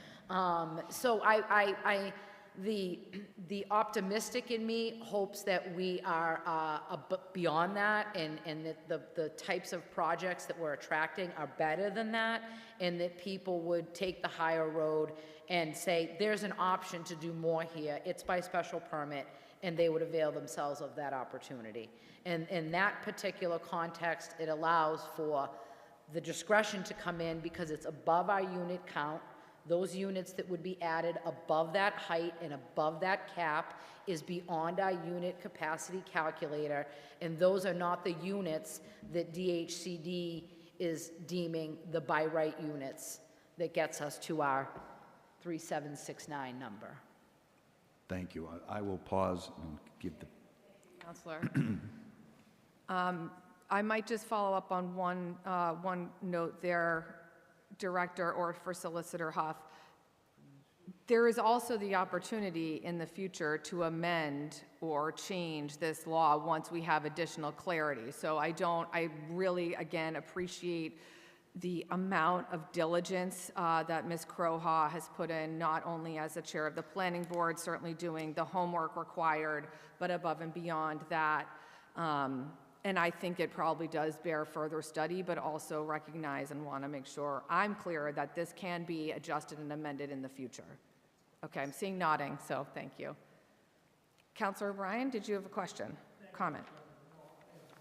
In fact, and it addresses a property in my district to the point that was just brought up, and to the point that the previous speaker talked about. A company called OIB got approved for a decent-sized development called White's Hill. And a series of residents right in my backyard filed suit against OIB to stop the development completely. But through the special permit, or I'm not sure what process they filed, but they filed something they got approval, and then N years later, they came back and they subdivided a property and ended up putting more units in that the residents were just appalled by. So I'm going to argue that the developer will do what the developer wants to do, and this sounds like a way to mask the potential to come back in and double or triple. And I want to say that a certain attorney, I'll use that term, who sits on our planning board, who actually represents developers such as these in another community, I think this is one where she has an eye towards protecting Braintree, and I think this one needs more vetting. And so I, for one, would refuse to vote on this tonight because there's still a lot of questions about this. And I just don't feel comfortable voting on something that there are still questions. And to another previous speaker that spoke about the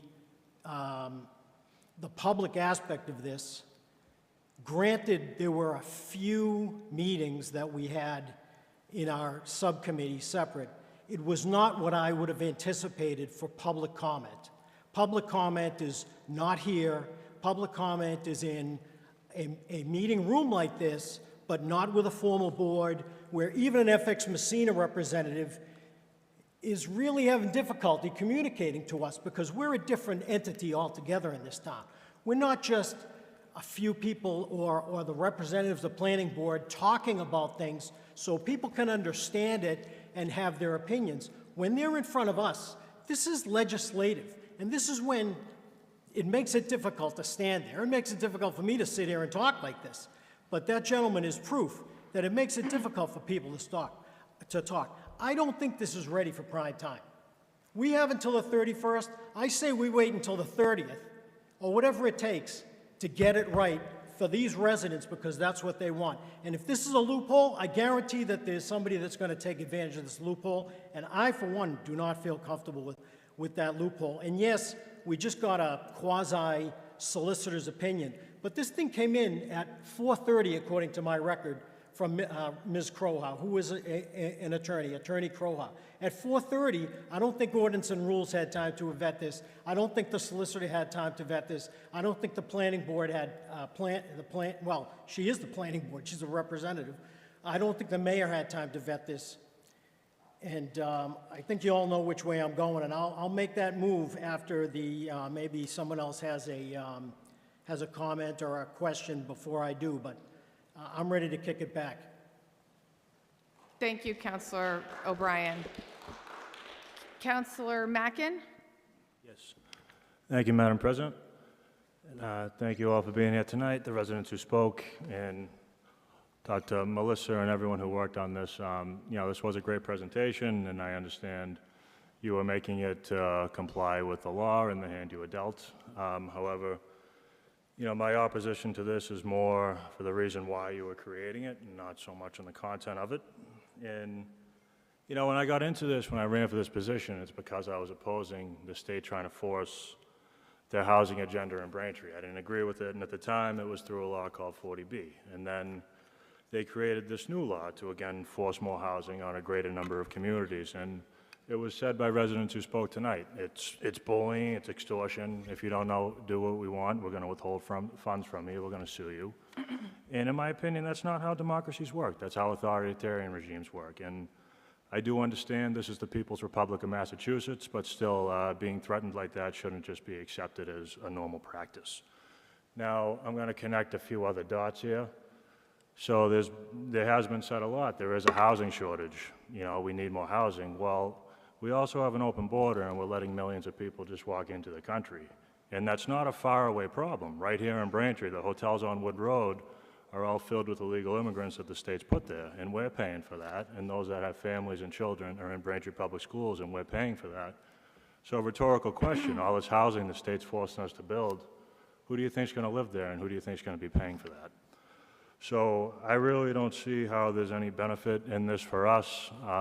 Again, this is more threatening tactics by the state. And once we comply with this law, you know what? Once they've got all their growth out of it, they're going to pass another one to force us to do the same thing. It's never going to end. So I'm actually grateful that my last vote on this council can be a no vote for this. Thank you. Thank you, Councillor Mackin. Any other councillors wish to speak on these motions before us this evening? Councillor Maglio, go right ahead.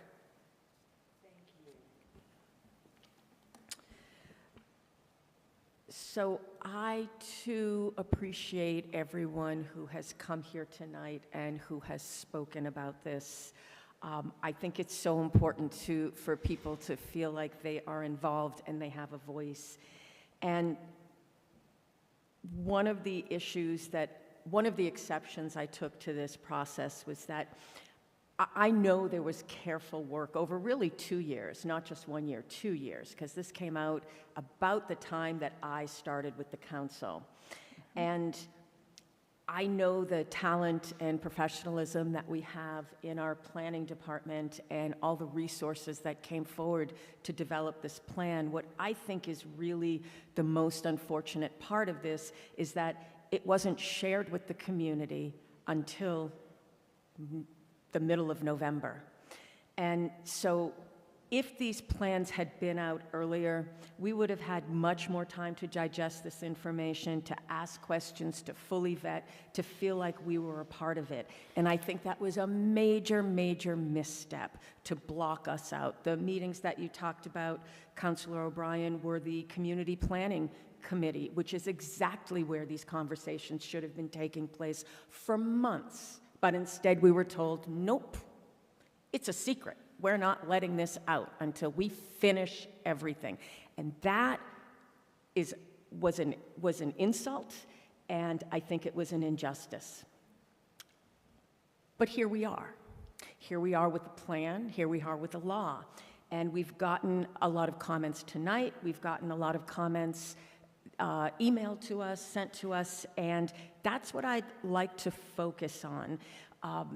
One comment that came in was that we are supposed to be compliant without knowing how much we're going to get in funding.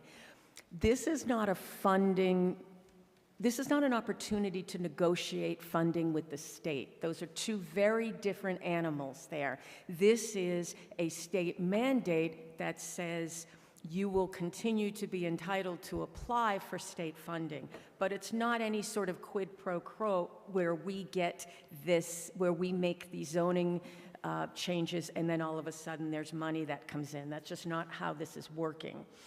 We received comments about, and again, I appreciate all of these comments, that there needs to be a cost study and that there was a study at UMass Amherst regarding land use.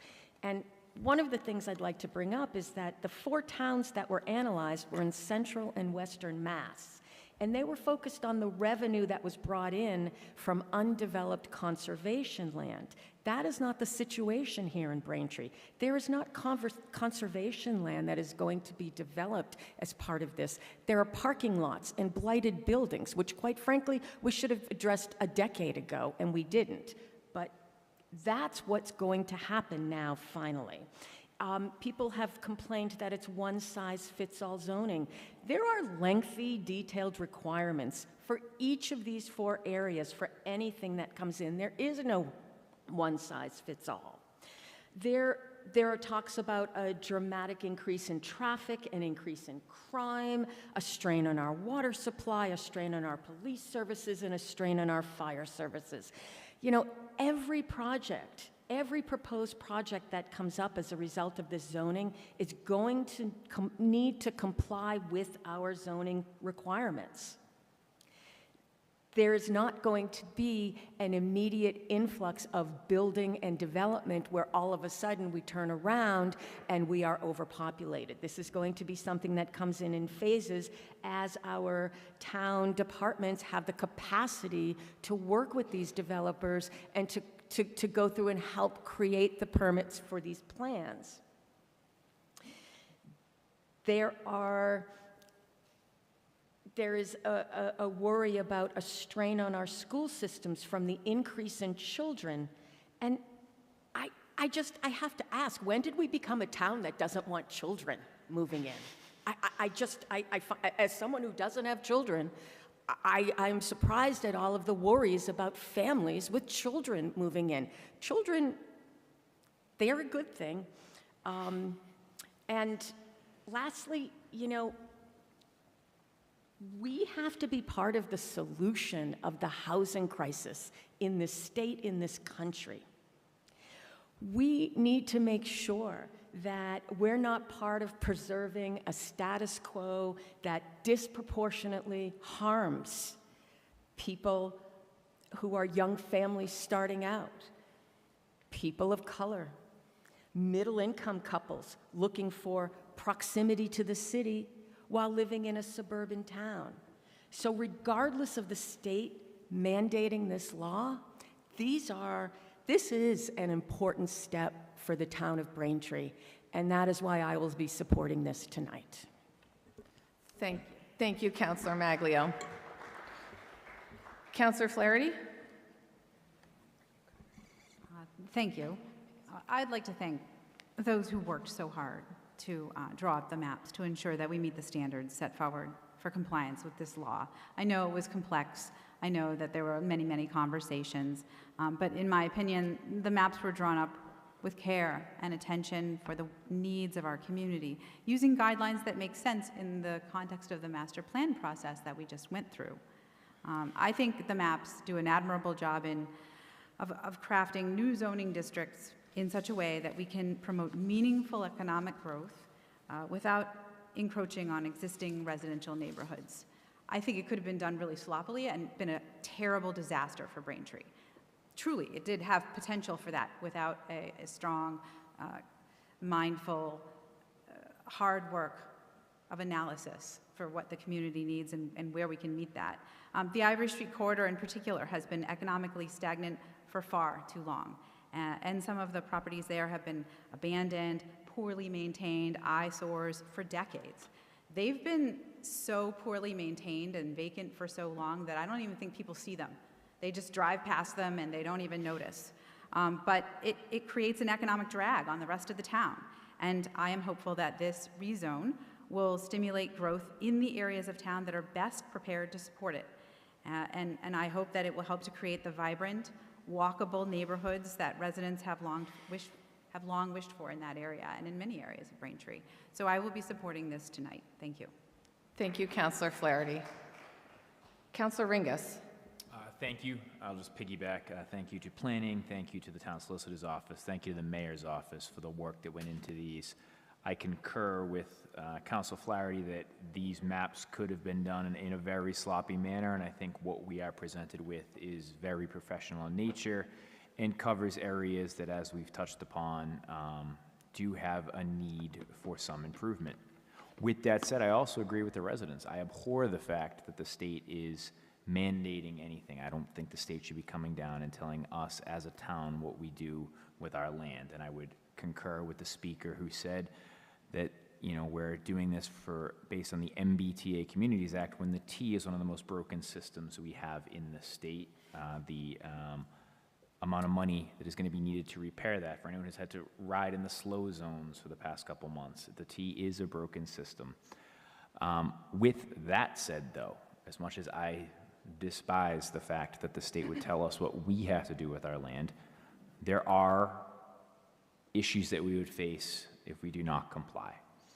The Attorney General's office has said that they will pursue civil litigation against us. We would be losing funding. In our most recent budget hearings, we all talked about the dearth of funds available and how we had to seek ways to increase revenue as we moved forward from this sort of, financial situation that we are in and will continue to be in moving forward. So we can't be leaving money on the table with the possibility that the state might negate some of our funding. I know a speaker brought up the town of Holden case. That case was not won by the plaintiffs. What happened there was the case was dismissed due to lack of standing of the folks that brought that. So that was not a win. It was just a dismissal based on lack of standing. The Attorney General's office hasn't brought any civil litigation yet because the deadline has not passed. And I don't think that's something that we can necessarily play around with as a community either. I think that unfortunately we are left in a situation where we have to move forward based on what the state has put upon us. But with that said, I do think that facing that, I think this is done again in a professional manner. I think that we have, or the planning department and the mayor's office has created maps that are in areas of town that could be developed properly. There are a system of checks and balances in place, which is going to go through the planning board, and I trust that that board will do their work, and I trust that residents will show up for these projects to ensure that the proper procedures and protocols are followed. Even by right projects, I believe the town solicitor brought it up, do not immediately get passed. We saw that Chick-fil-A was allowed by right in the area that it was proposed in, and it's taken 9 months to get to approval. So there are checks and balances in place, and we have to ensure that those are followed. I share the concerns about traffic. I share the concerns about water. I share the concerns about the strain on our school system and our infrastructure. But again, those are project by project issues as opposed to sort of zoning as a whole. So again, I don't like the way that this was brought upon us, but I will support it tonight. Thank you, Councilor Ringus. Councilor Ryan. Thank you. Well said, Councilor Ringus. I agree. I think that we need the right type of development in the town of Braintree. We need to make sure that we don't infringe upon the neighborhoods. We maintain the neighborhoods. The areas laid out here are in need of redevelopment, and if the right type of development goes there, I think it would be a good thing. And I have faith in our planning department to look at this on a case-by-case, project-by-project basis. We also need the revenue that comes with the new development. We need to have development in the right parts of town and that are not impacting the neighborhoods. I hear what the residents are saying, that a person got up to the podium and talked about traffic, and I agree. Traffic has a big impact on our quality of life in Braintree. At certain times of day, you try to drive from one side to the other of the town, and it can take a long time. So we need to make sure that we look at traffic very closely in every project, and but I'm going to be supporting this tonight. Thank you. Thank you, Councilor Ryan. Councilor Reynolds. Thank you, Madam President. I'm going to support this evening, and the reason for it are many. I share the concerns that I have heard from some of the residents. I think it was the President who mentioned that there is an opportunity for us to refine these conditions, these zoning changes before us this evening. I also agree with a previous speaker that I wish that we had had a lot more time to discuss this matter publicly and with the public, and as well as amongst ourselves, instead of waiting for the last scheduled meeting of the year and giving us less than 2 weeks prior to the deadline of submission. You know, we're living in the 21st century. Braintree is no longer in the 18th century, the 19th century, or the 20th century. Changes have occurred consistently. We're 5 miles from the border of a major international and national big city, big economic hub that we're a part of. So the issue here on housing is squarely about our economic well-being. If you like it or not, the reality is our community is geographically located in a place where we are impacted by a city. We're no longer farmlands. We don't have wide open spaces. So we need to do things that are going to work for our town, for us to be able to maintain the feel and of what we want our community to be. We don't have to pursue urbanizing our community, but we do need to fully wake up to the fact that Braintree is a city. known as the town of Braintree. That's the legal term for what we are. Doing nothing about our housing, nor doing anything about our mass transit is not an option. There's been discussion about mass transit, this MBTA moniker. Well, the mass transit right now is getting the most serious look it has ever had. And it's going to be painful, ladies and gentlemen. It's going to be, because it's been kicked down the road. You can't deny that. It's been kicked down the road, and the bill has gotten bigger and bigger and bigger. And I don't want it to blow up, because that's not an option for us. So we need to do something about that, and this is the generation that has to do it. The facts of Braintree's failing is financially is, excuse me, the facts that Braintree's failing financial well-being are many. The year-over-year increased overall percentage of residential tax revenues needed to finance our annual operating budget is due in significant part to an anti-growth point of view that ignores the fundamental truths of basic finances. Increased costs of basic municipal services require increased revenues or significant cuts. Lack of effective or affordable housing, and when I say affordable, that doesn't mean subsidized housing. That doesn't mean Section 8. And anybody who tries to bring that up is deliberately trying to confuse the matter. Affordable housing is what our school teaches, are the start of our policemen and firemen's careers and women. Good, hardworking people. The lack of affordable housing creates a lack of needed workers of all skill levels. A lack of skilled workers does not draw the needed business, an industry required to achieve our community's revenue needs, which in turn leaves only a heavy reliance on a much higher residential tax base. We saw that in this most recent tax rate increase, where now the residents make up 66% of our total revenue intake from taxes. We had a 9.5% increase in property values. The law of supply and demand had a lot to do with that. Lack of housing. We've seen a less than 1% increase in commercial and industrial values. This town relies heavily on retail, or has in the past. The model relied on retail and it relied on office space. Both of those are going south. The change in our society is work from home. It's a hybrid work style. We don't need as many office space as we have. We've got an overabundance of them. Retail, brick and mortar, has taken it on the chin. Well, these owners of these properties have to learn how to reinvent themselves. And we as a community have to be a part of that discussion. Melissa's presentation, I thought, was an excellent presentation. As I said, a lot of hard work has been done. Previous speakers have spoken to that. It's a shame that we didn't have an opportunity on the Community Planning Committee to discuss what a previous speaker had talked about.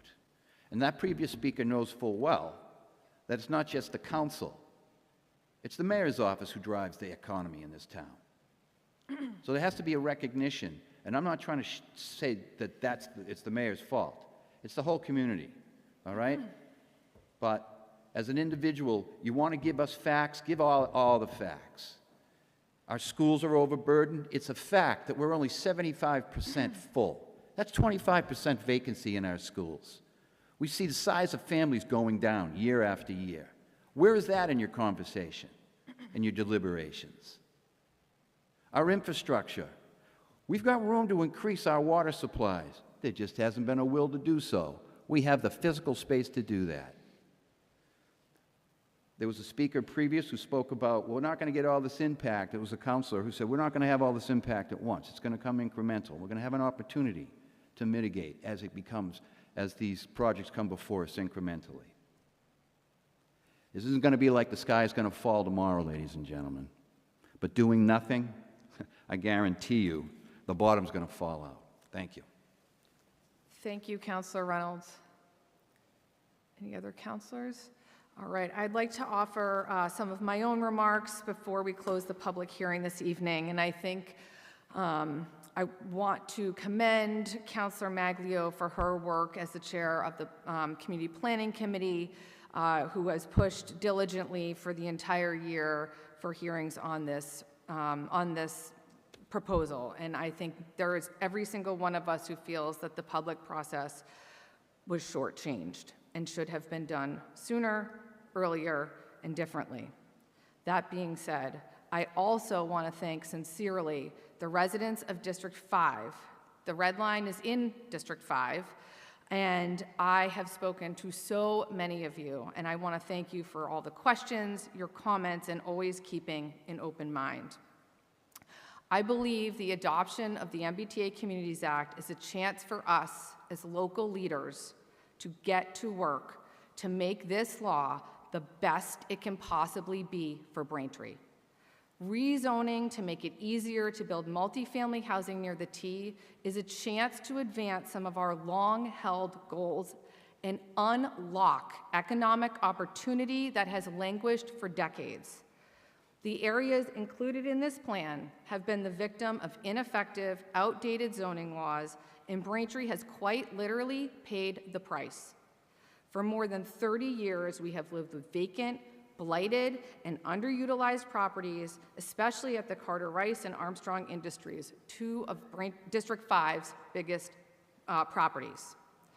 Properties that offer proximity to the Red Line station, the family-run businesses in South Braintree Square, parks, the library, and the town center. But instead of flourishing, these properties have detracted from our community, both financially and aesthetically, and we deserve better. And while this rezoning is not a magic wand, it is a tangible first step that we can take to incentivize redevelopment of these derelict properties, which in turn will help rebuild our town's finances, boost our local economy, improve the built and natural environments, and create new housing options so more residents can stay in the town they love. I believe this is our chance to say yes, to reimagine, reinvigorate, and reinvest in our future. And I will be supporting this motion this evening. Thank you. All right, with that, we do need to close the public hearing. Is there a motion to close the public hearing for orders 230761 and 230762? So moved. Thank you, Councilors Ryan and Ringus. All in favor? Aye. Any opposed? Closing the public hearing. Okay, is there a motion for orders 230761 and 230762? So I have separate motions for both of them. They have to be voted on separately. Okay, so motion to approve order 230761 as submitted with planning board recommendations. Thank you, Councilors Ryan and Ringus. All in May I comment? point of clarification? Point of clarification. Where would we make the motion to include the Kim Crowe proposal? Clerk Camino, You can would have done assist? that ahead of time as an amendment, We would, before closing the public hearing? before he made the motion, I'm sorry? before Counselor Ryan made the motion. We need to withdraw the motion. then. Okay. I don't know. Councilor Ryan, point of I order. would think you could amend it if you wanted to include that. I would like to make that amendment. I would like to amend to include this this proposed amendment of the town order 230761 and 2 to the dimensions table. The reason why I ask for that, if the state sees it is unnecessary, they can strike it. Okay, 1 minute. I need to make sure we are doing things in the Understood. proper order. Understood. There was a motion and a second on the table. We need to vote on that, correct? Or he can We can pull it off the rescind table. it. It's up to Counselor Ryan.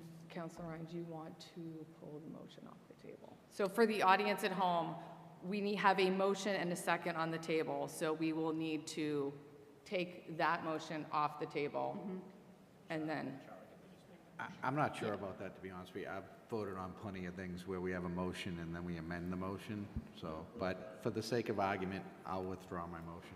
okay. Very good. I'd like to make a motion. One Okay. moment, Counselor Reynolds.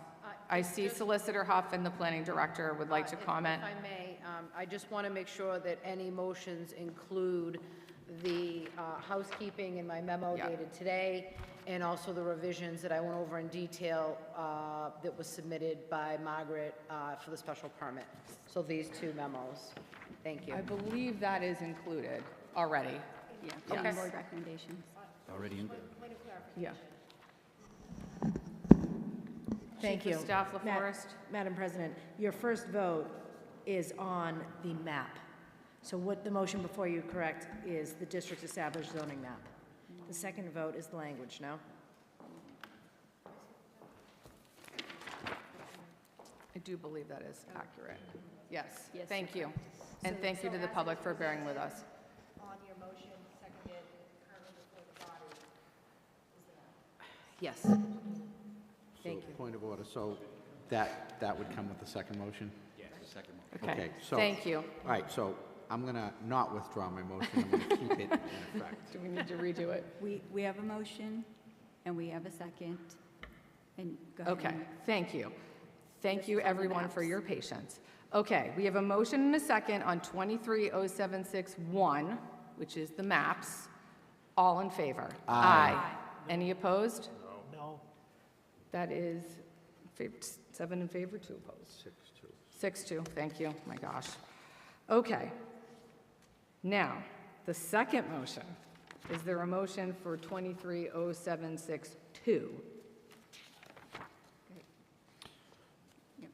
So, Counselor Reynolds, Go ahead. to amend.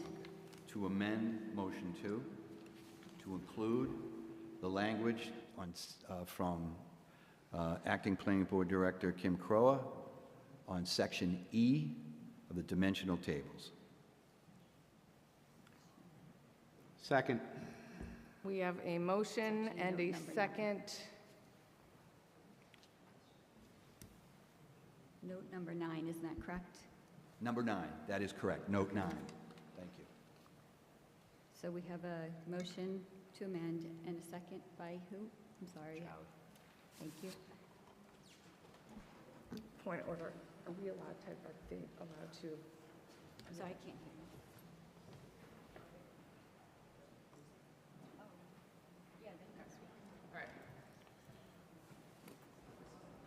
Okay, Solicitor Huff, did you want to add something? But if you No. want my opinion, I'm happy to provide it, but I have not been asked, so, thank you. You gave your opinion earlier. I did, I gave so- my opinion okay. earlier, thank you. So I have a question then, if I may, for discussion.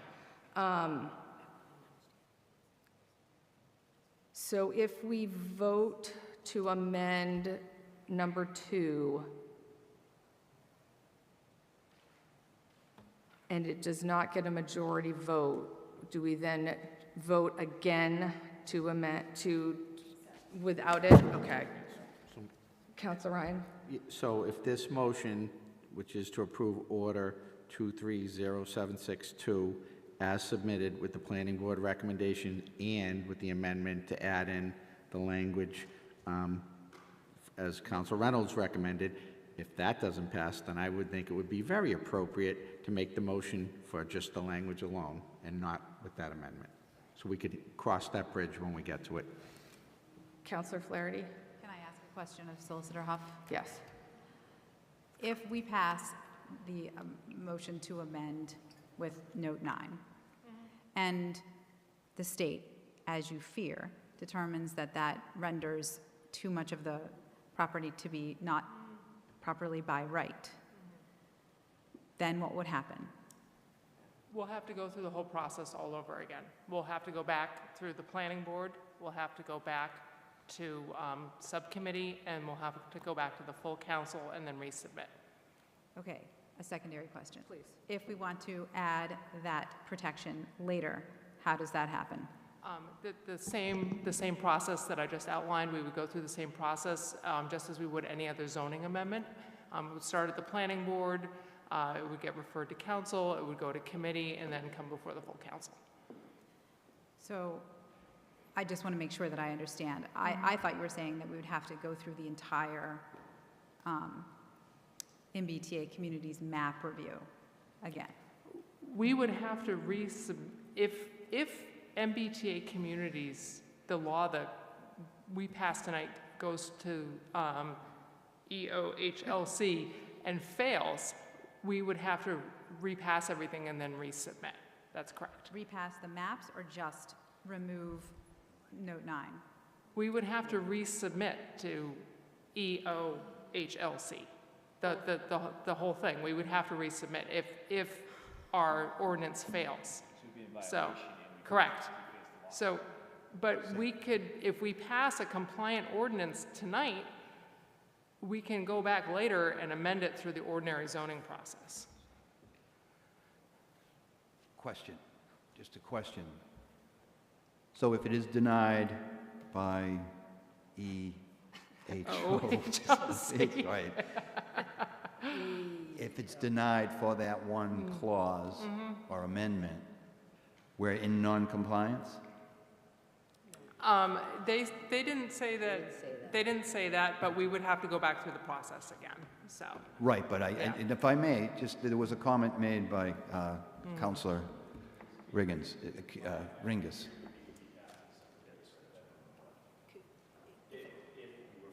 If the whole thing was booted out. If I may. I didn't really hear that.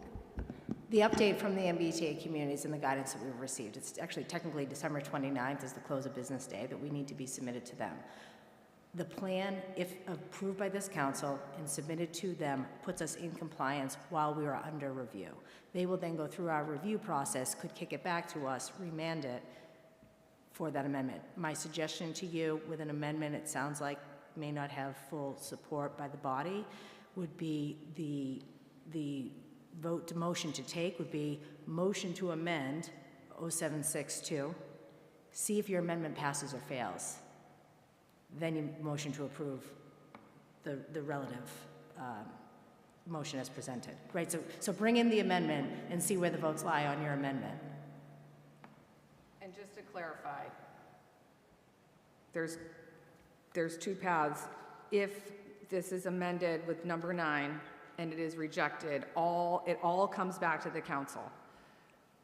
If we vote as is without 9, what we could do in 2024 is bring back number 9 once we find out get guidance from the state, and then bring back number 9 as its own motion to amend the bylaw. Yes, no? Yes, and I just wanted to add something that I think is, the state is sort of an extra layer. Once this council votes and Mayor Kokora signs it, it's the law. Yep. So we would then have to change the law if they didn't like something in the law. That's kind of just like the easy version of it. It's kind of like another layer, because typically we just do our zoning, and our solicitor signs off on it as a city form of government. But this is adding that like other layer of somebody that's going to be looking at it for another reason than just, is this a lawful ordinance? In the microphone, please. The administration has affirmed through the diligence, I have to give a shout out to Director Santucci-Razzi. I mean, and Connor in her office and everyone that's worked on this. There's a lot to been through there. Myself and the mayor have joined calls with the MBTA team relative to a lot of these questions, as you know, whether landfill could come in, couldn't come in. So I think as it is presented before you tonight, we have affirmed it is lawful as presented. Whether the amendment as proposed, how that affects it, is not. I would think that we can get guidance from you for submission, bring back, to Melissa's point, bring back that yay or nay, and bring it forward to the vote, to the body, can be submitted as a subsequent amendment. The MBTA is open to changes. We talked about what if we could get something, for example, with the landfill. Can we then bring that back from you, readjust the maps? They would be open to that. Thank you. Yep. No, Mr. DiPaolo, I'm sorry. No, Mr. DiPaolo, public comment's closed right now. This is deliberation among the council. We have a motion on the table. Thank you. No.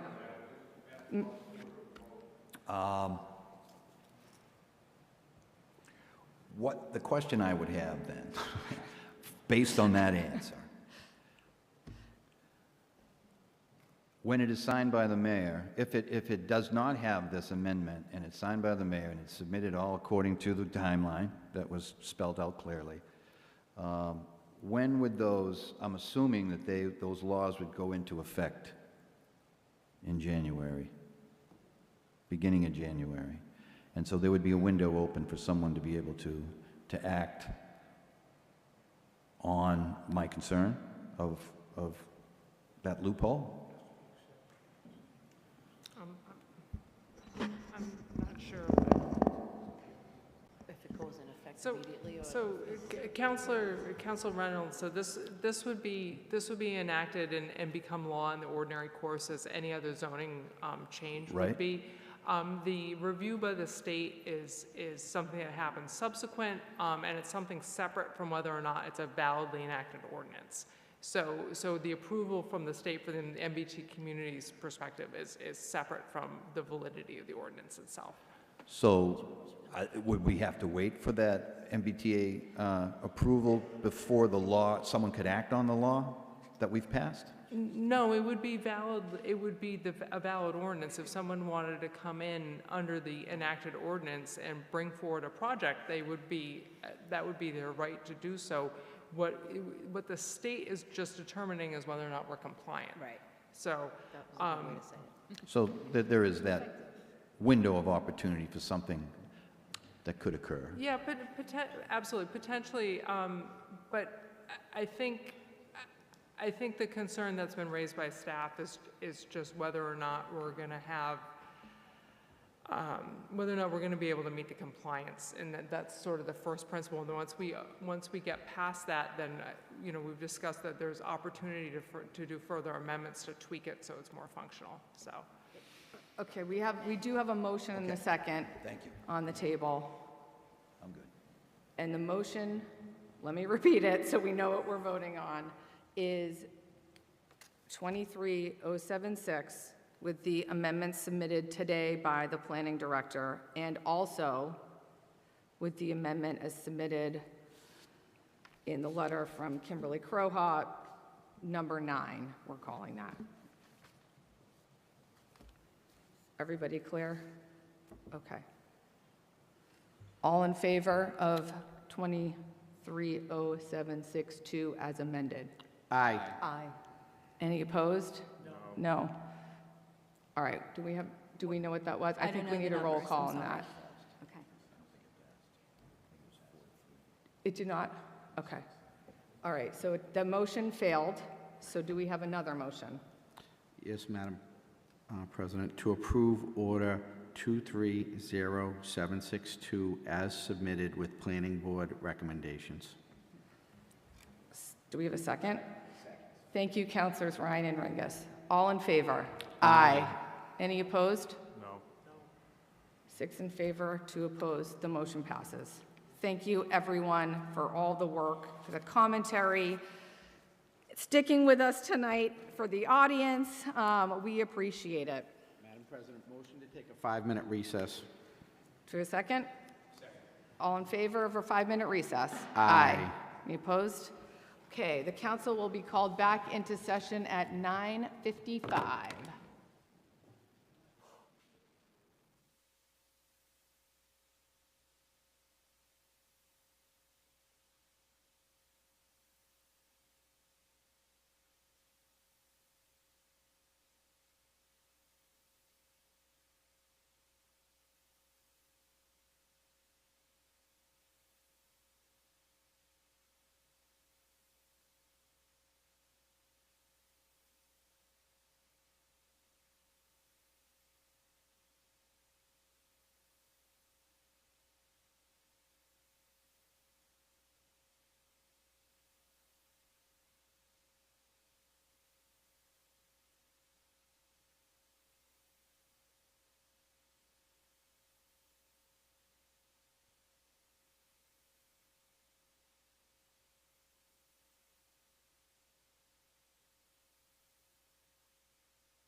The council will be back in session in 1 minute.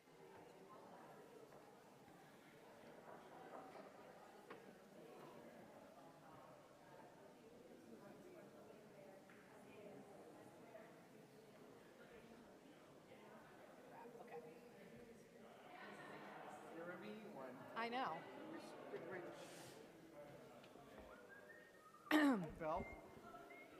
All right. The council will be back in session. Thank you. All right. I know people's families are here tonight, so we do have several commendations to offer for some of our retiring public servants. We have, and I'd love to, thank you, Clerk Semino. What I'll do is we'll announce our retiring public servants, and then we have some parting gifts from the council for each of you and allow anybody who would like to speak. So first, thank you so much to Councilor Stephen O'Brien, District 4 Councilor, I believe for a decade. So thank you very much for your service. And Councilor Mackin will be departing, our District 6 Councilor, and Councilor Mackin, we'd like to thank you as well on behalf of the council. So let me present your commendations.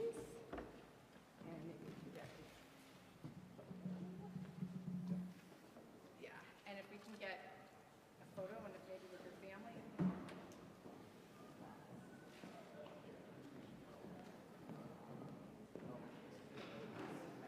Oh, I'm sorry. Thank you.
Thank you again. I'd like to offer, if Councilor Mackin has a few words he'd like to say, and then if Councilor Bryan would as well. Councilor Mackin, go right ahead. Thank you so much. All right, thank you very much, Madam President. And, you know, before I deliver my departing remarks, so I guess part of that is there's a outstanding project in my district that a lot of people have been asking about, so I'd like to take 2 minutes to just give an update on the status of that and where it is, and then I will say my goodbyes. So everyone in District 6 knows we'd like to build a street hockey rink at Highland School, and that project should have been done a long time ago, so I'd just like to explain where it is, and then it'll be handing off to Mayor-elect Joyce. So in March of 2022, we were awarded a large amount of money by the CPC committee to construct that street hockey rink. We decided to place it out to bid in 2 phases, one for design, one for construction. After 5 months, the bid went out for design. We reviewed several proposals. We engaged a vendor. 4 months later, a contract with them was signed. That was in December of last year. We signed a contract with Edge Sports Group to do design, construction documents, and put it out to bid for construction. They signed a contract saying they would perform all that within 10 weeks. Here we are 1 year later, that's still not done. So we met with them in July when they were about 6 months behind schedule. They, said everything would be done in 1 month. About 2 months later, they submitted some stuff but not others. They were told they were responsible for bid documents. What they submitted was of such poor quality it couldn't be used. Dealing with Edge from all the town employees involved has been frustrating, for lack of a nicer word. And, at this point, they've proven they're either incapable or unwilling to finish the job, again, 1 year later. Personally, I'd like to take legal action against them and their owner, Brian DeVellis, for a breach of contract. Again, they were supposed to be done in 10 weeks. We're at week 55. Not having done work they were supposed to do, and, what's the point of having contracts if they aren't enforced? So, and also, it's been a significant cost to the town of Braintree, having to constantly check in with them, look over their shoulder. Our DPW's had a review of a lot of their work, and it just can't be used. We just stopped hearing back from them. So any cost going forward borne by the town of Braintree to do the work they should have done, they should be paying for. Again, that's my opinion. So ultimately, going forward, I've spoken to Mayor Joyce, or Mayor-elect Joyce. She has briefed on the status. She is willing to get this project done. So hopefully, once it's ready to get out to bid, then we can hire a more competent vendor to do construction. So it will get done. Unfortunately, it wasn't under my term, but I'm confident it will be finished. Okay, so that being said, tonight's my last meeting. And, it's really been an honor and a pleasure to serve in this position. I've got to know a lot of great people. It was an amazing experience. And, I really learned a lot. And I know sometimes some of the things I said and did aggravated a lot of people. And that was a lot of fun for me. So thank you all for that. And, really, I have no regrets about doing this. And I wish everyone all the best going forward. And thank you. Thank you very much, Councillor Mackin.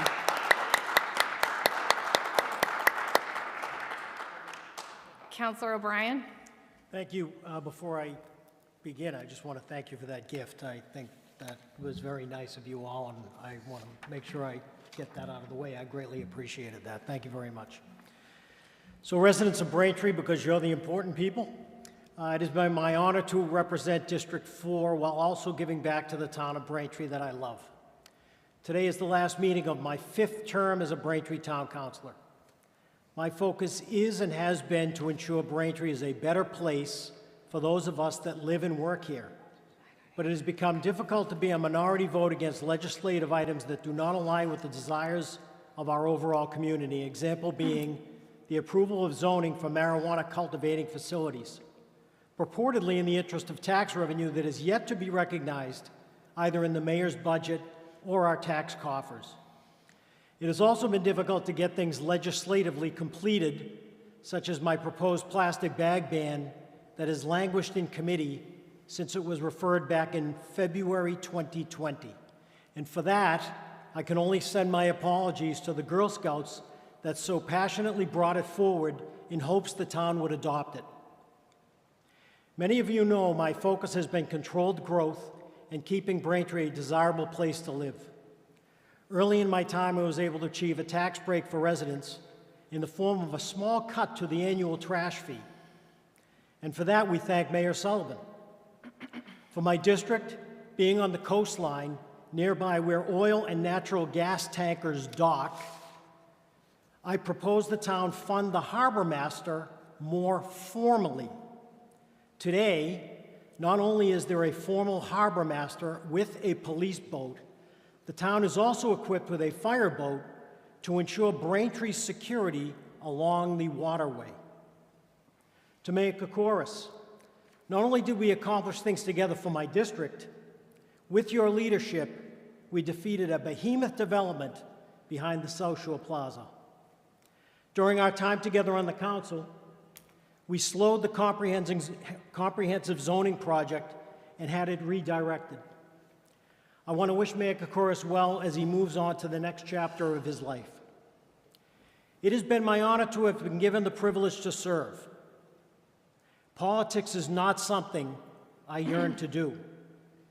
However, I wanted to give back to the community that gave my family so much, and representing a district provided that.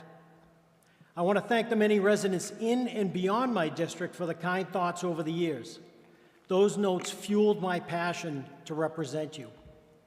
I decided to keep this postulation short, even though there are many good things we accomplished during my tenure. As I close out my final thoughts, I would be remiss if I did not thank my family. My daughter Stephanie is here tonight, and particularly my wife, for putting up with my penchant for going all in and being a thorn in her side over these many years. Thank you, Valeria. Thank you for allowing me to speak. Thank you, Councilor O'Brien. And thank you to your family for being here this evening. We'd now like to present a commendation to our outgoing mayor, Charles Kokoros, who I believe we're going on 3 decades of service to the town of Braintree. Councilor Ryan, do you want to bring that up?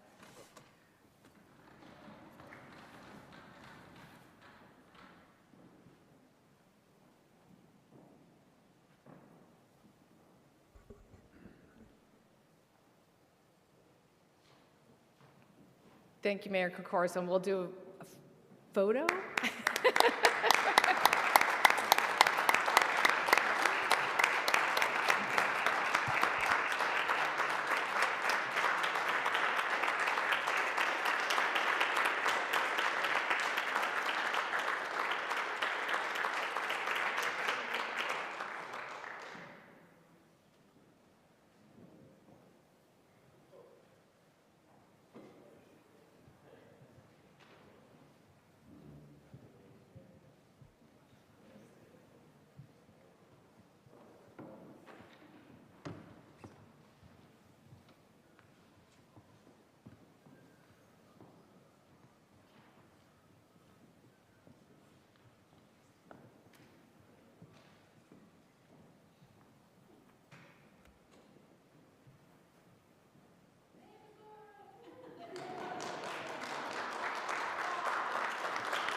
The floor is yours, Mayor. Thank you, Madam President, members of the council. It's been a long journey. In the last 30 years, I started on my first board in 1993. I was on the Industrial Development Committee, which became the Economic Development Commission, and moved my way through many boards, and all along the way, I had my family. And, you know, I remember at one point Denise said, when we met, when did we talk about you going into politics? And, you know, my sons grew up with politics in their lives, Christopher and Michael. And we also have Wednesday, who recently got engaged to Chris. Congratulations. And we have Natalie and Brooksy, who are up in the mayor's office right now because he was hungry. So, you know, it's been a real blessing for us. And we all know, everyone here knows that we serve the community, but you know, we also, our family is part of that service as well. And, you know, I thank them for giving me the opportunity to be the mayor of Braintree, to be a councilor, to be a selectman, to all the different boards that I've had the privilege of serving on. It's truly an honor to have you folks recognize me here tonight, and I really appreciate that. And for me, it's been a lifelong journey. Braintree has been my home, and I certainly have really had the privilege of being able to serve the community that I was educated in and grew up in, and able to, along with my wife, raise children here. Oh yeah, and by the way, my mother-in-law is here too, okay? I don't want to forget her, because you know what? She lives with us, so I'll be in big trouble. But anyway, her name's Mary. So I'll just say that, you know, it's really been quite an honor and a privilege. And, you know, I know it's kind of cliche when you hear that, but it really, it's from the bottom of my heart. And, you know, I think Sue Semino, too. Sue used to be the referee for us when I was a counselor. She was like our mom, you know, and I appreciate all the support you gave over the years as well. But it's been wonderful working with each and every one of you. And Charlie Ryan, you know, you're my best friend, right? I mean, you're just such a great guy. And you know, if you're ever going to golf, you want to bring him with you, because he's pretty good. But, you know, we've had some great experiences together. And, you know, I think this is my final chapter here in elected office in Braintree. And, you know, I thank all of those folks that voted for me over the years to give me the opportunity to be here tonight. And all of the folks that I've had the privilege of working with, and my department heads, so many of them are here tonight. We just have such a great relationship. It's you know, it's a family. This town hall is family. And, you know, we made it through one of the craziest times we're ever going to see in our lifetime, hopefully. But most importantly, I just want to once again thank my family for all their love and support they've given me over the years. And I'm very proud of my boys, and very proud of my new grandson. And lastly, I just want to thank each and every one of the residents of my town, Braintree, our town, Braintree, and thank each and every one of them for all the opportunities, and thank you folks for giving me an opportunity to speak. Thank you. Thank you, Mayor Kokoros.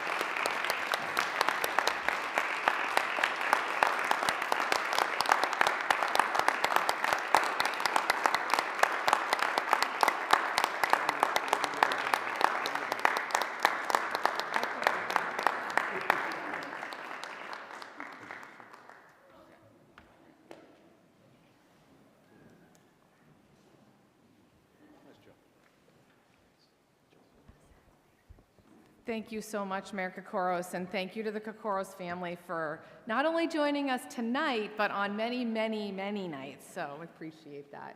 Councilor Ryan. Thank you. I just want to say a couple words about Chuck Kokoros. I met Chuck, I think it was maybe about 24 years ago, when we were both running for Water and Sewer Commission. And I thought he had some people in the audience ask me really tough questions during a debate.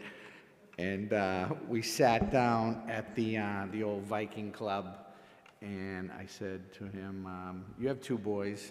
He said, yeah. I said, I have two boys too. I said, we could end up being friends here. We could, and so that's what happened. And we ended up being on the Water and Sewer Commission together, and what an introduction to politics and a board in Braintree for me, being part of the Water and Sewer Commission. Everyone would say it was entertaining TV when you'd watch a Water and Sewer Commission meeting, and Chuck and I were on that board together, and then Chuck got elected to the Board of Selectmen, and I followed him onto the Board of Selectmen, and then we both got elected.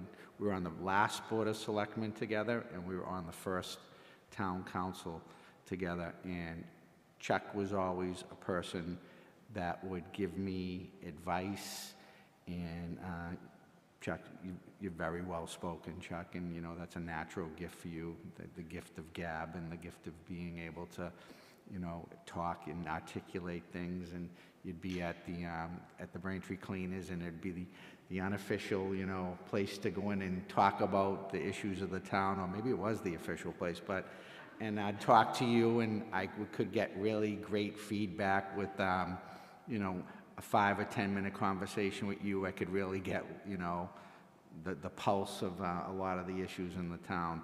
And you taught me a lot, you really did. And you were a person that I did not grow up in Braintree. You grew up in Braintree, and you know, that's not really not, I don't tell everybody that all the time. I didn't grow up in Braintree, but my sons grew up in Braintree. My 2 boys grew up in Braintree.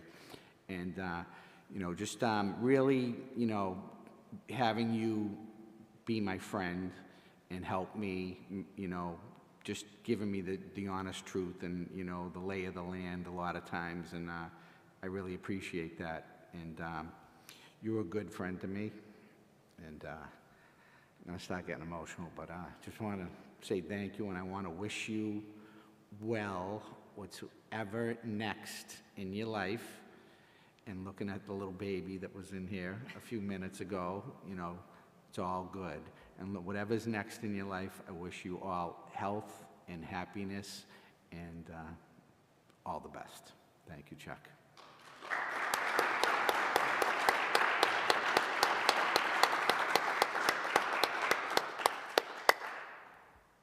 Thank you, Councilor Ryan, and I'll just end working with you over the last 2 years, Mayor Kokoros, especially in my role as council president. We've spent a lot of time together, and one of the things, in addition to all of the work that you've done for Braintree over the years, that I think you should be most proud of, and the legacy that is most important, is your incredible children, and always remembering and reminding the rest of us that family is first. So don't lose sight of that amongst all of your other great accomplishments, because your kids speak volumes for your character. So thank you. Right.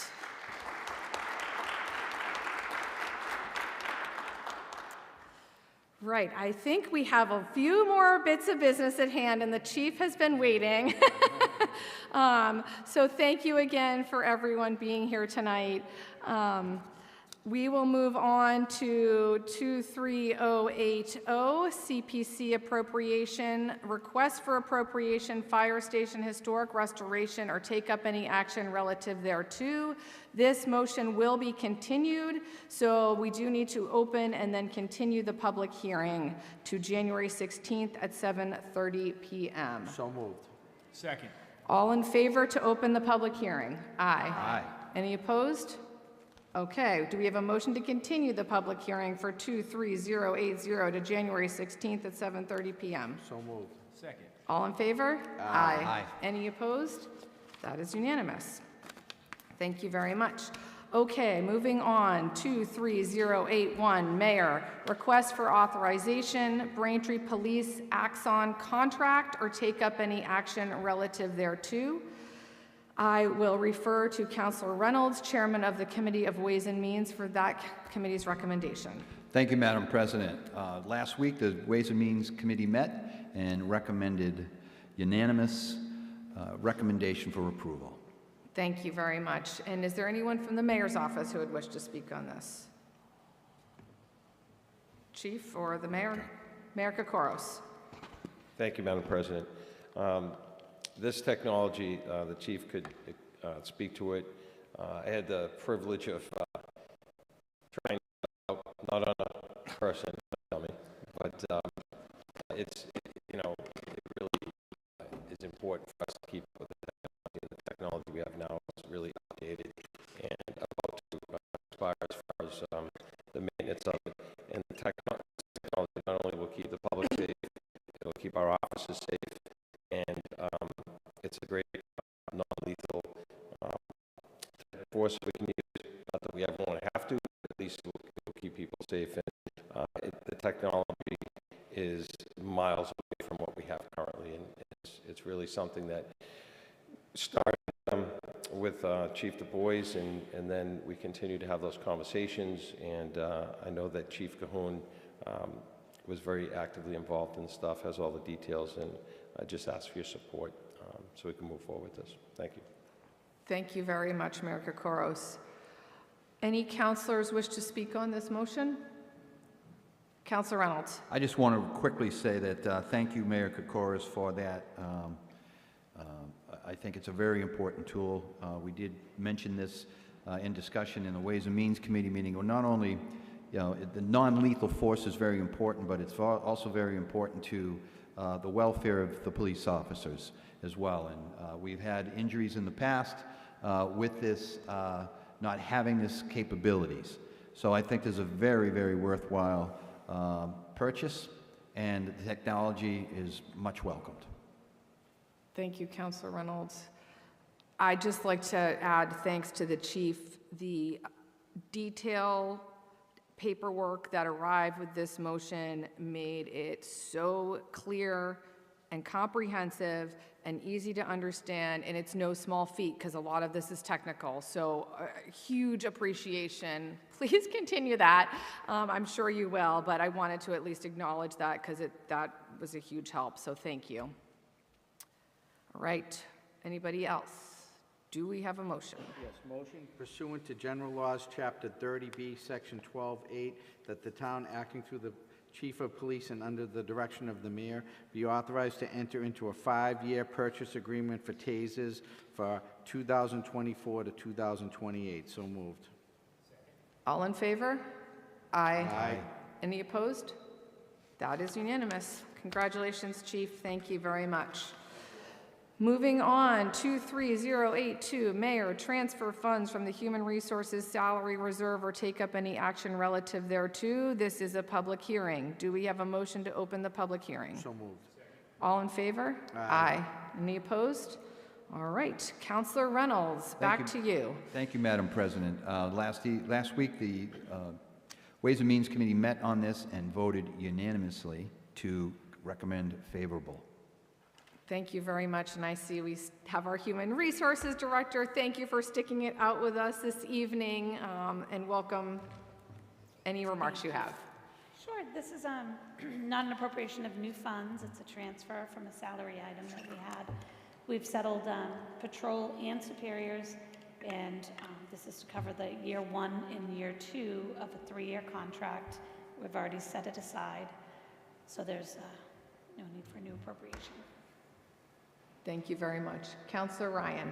Thank you. And it's the same percentage increases as the other unions were brought? Yes, yes. The COLA is the same across that all the other unions had.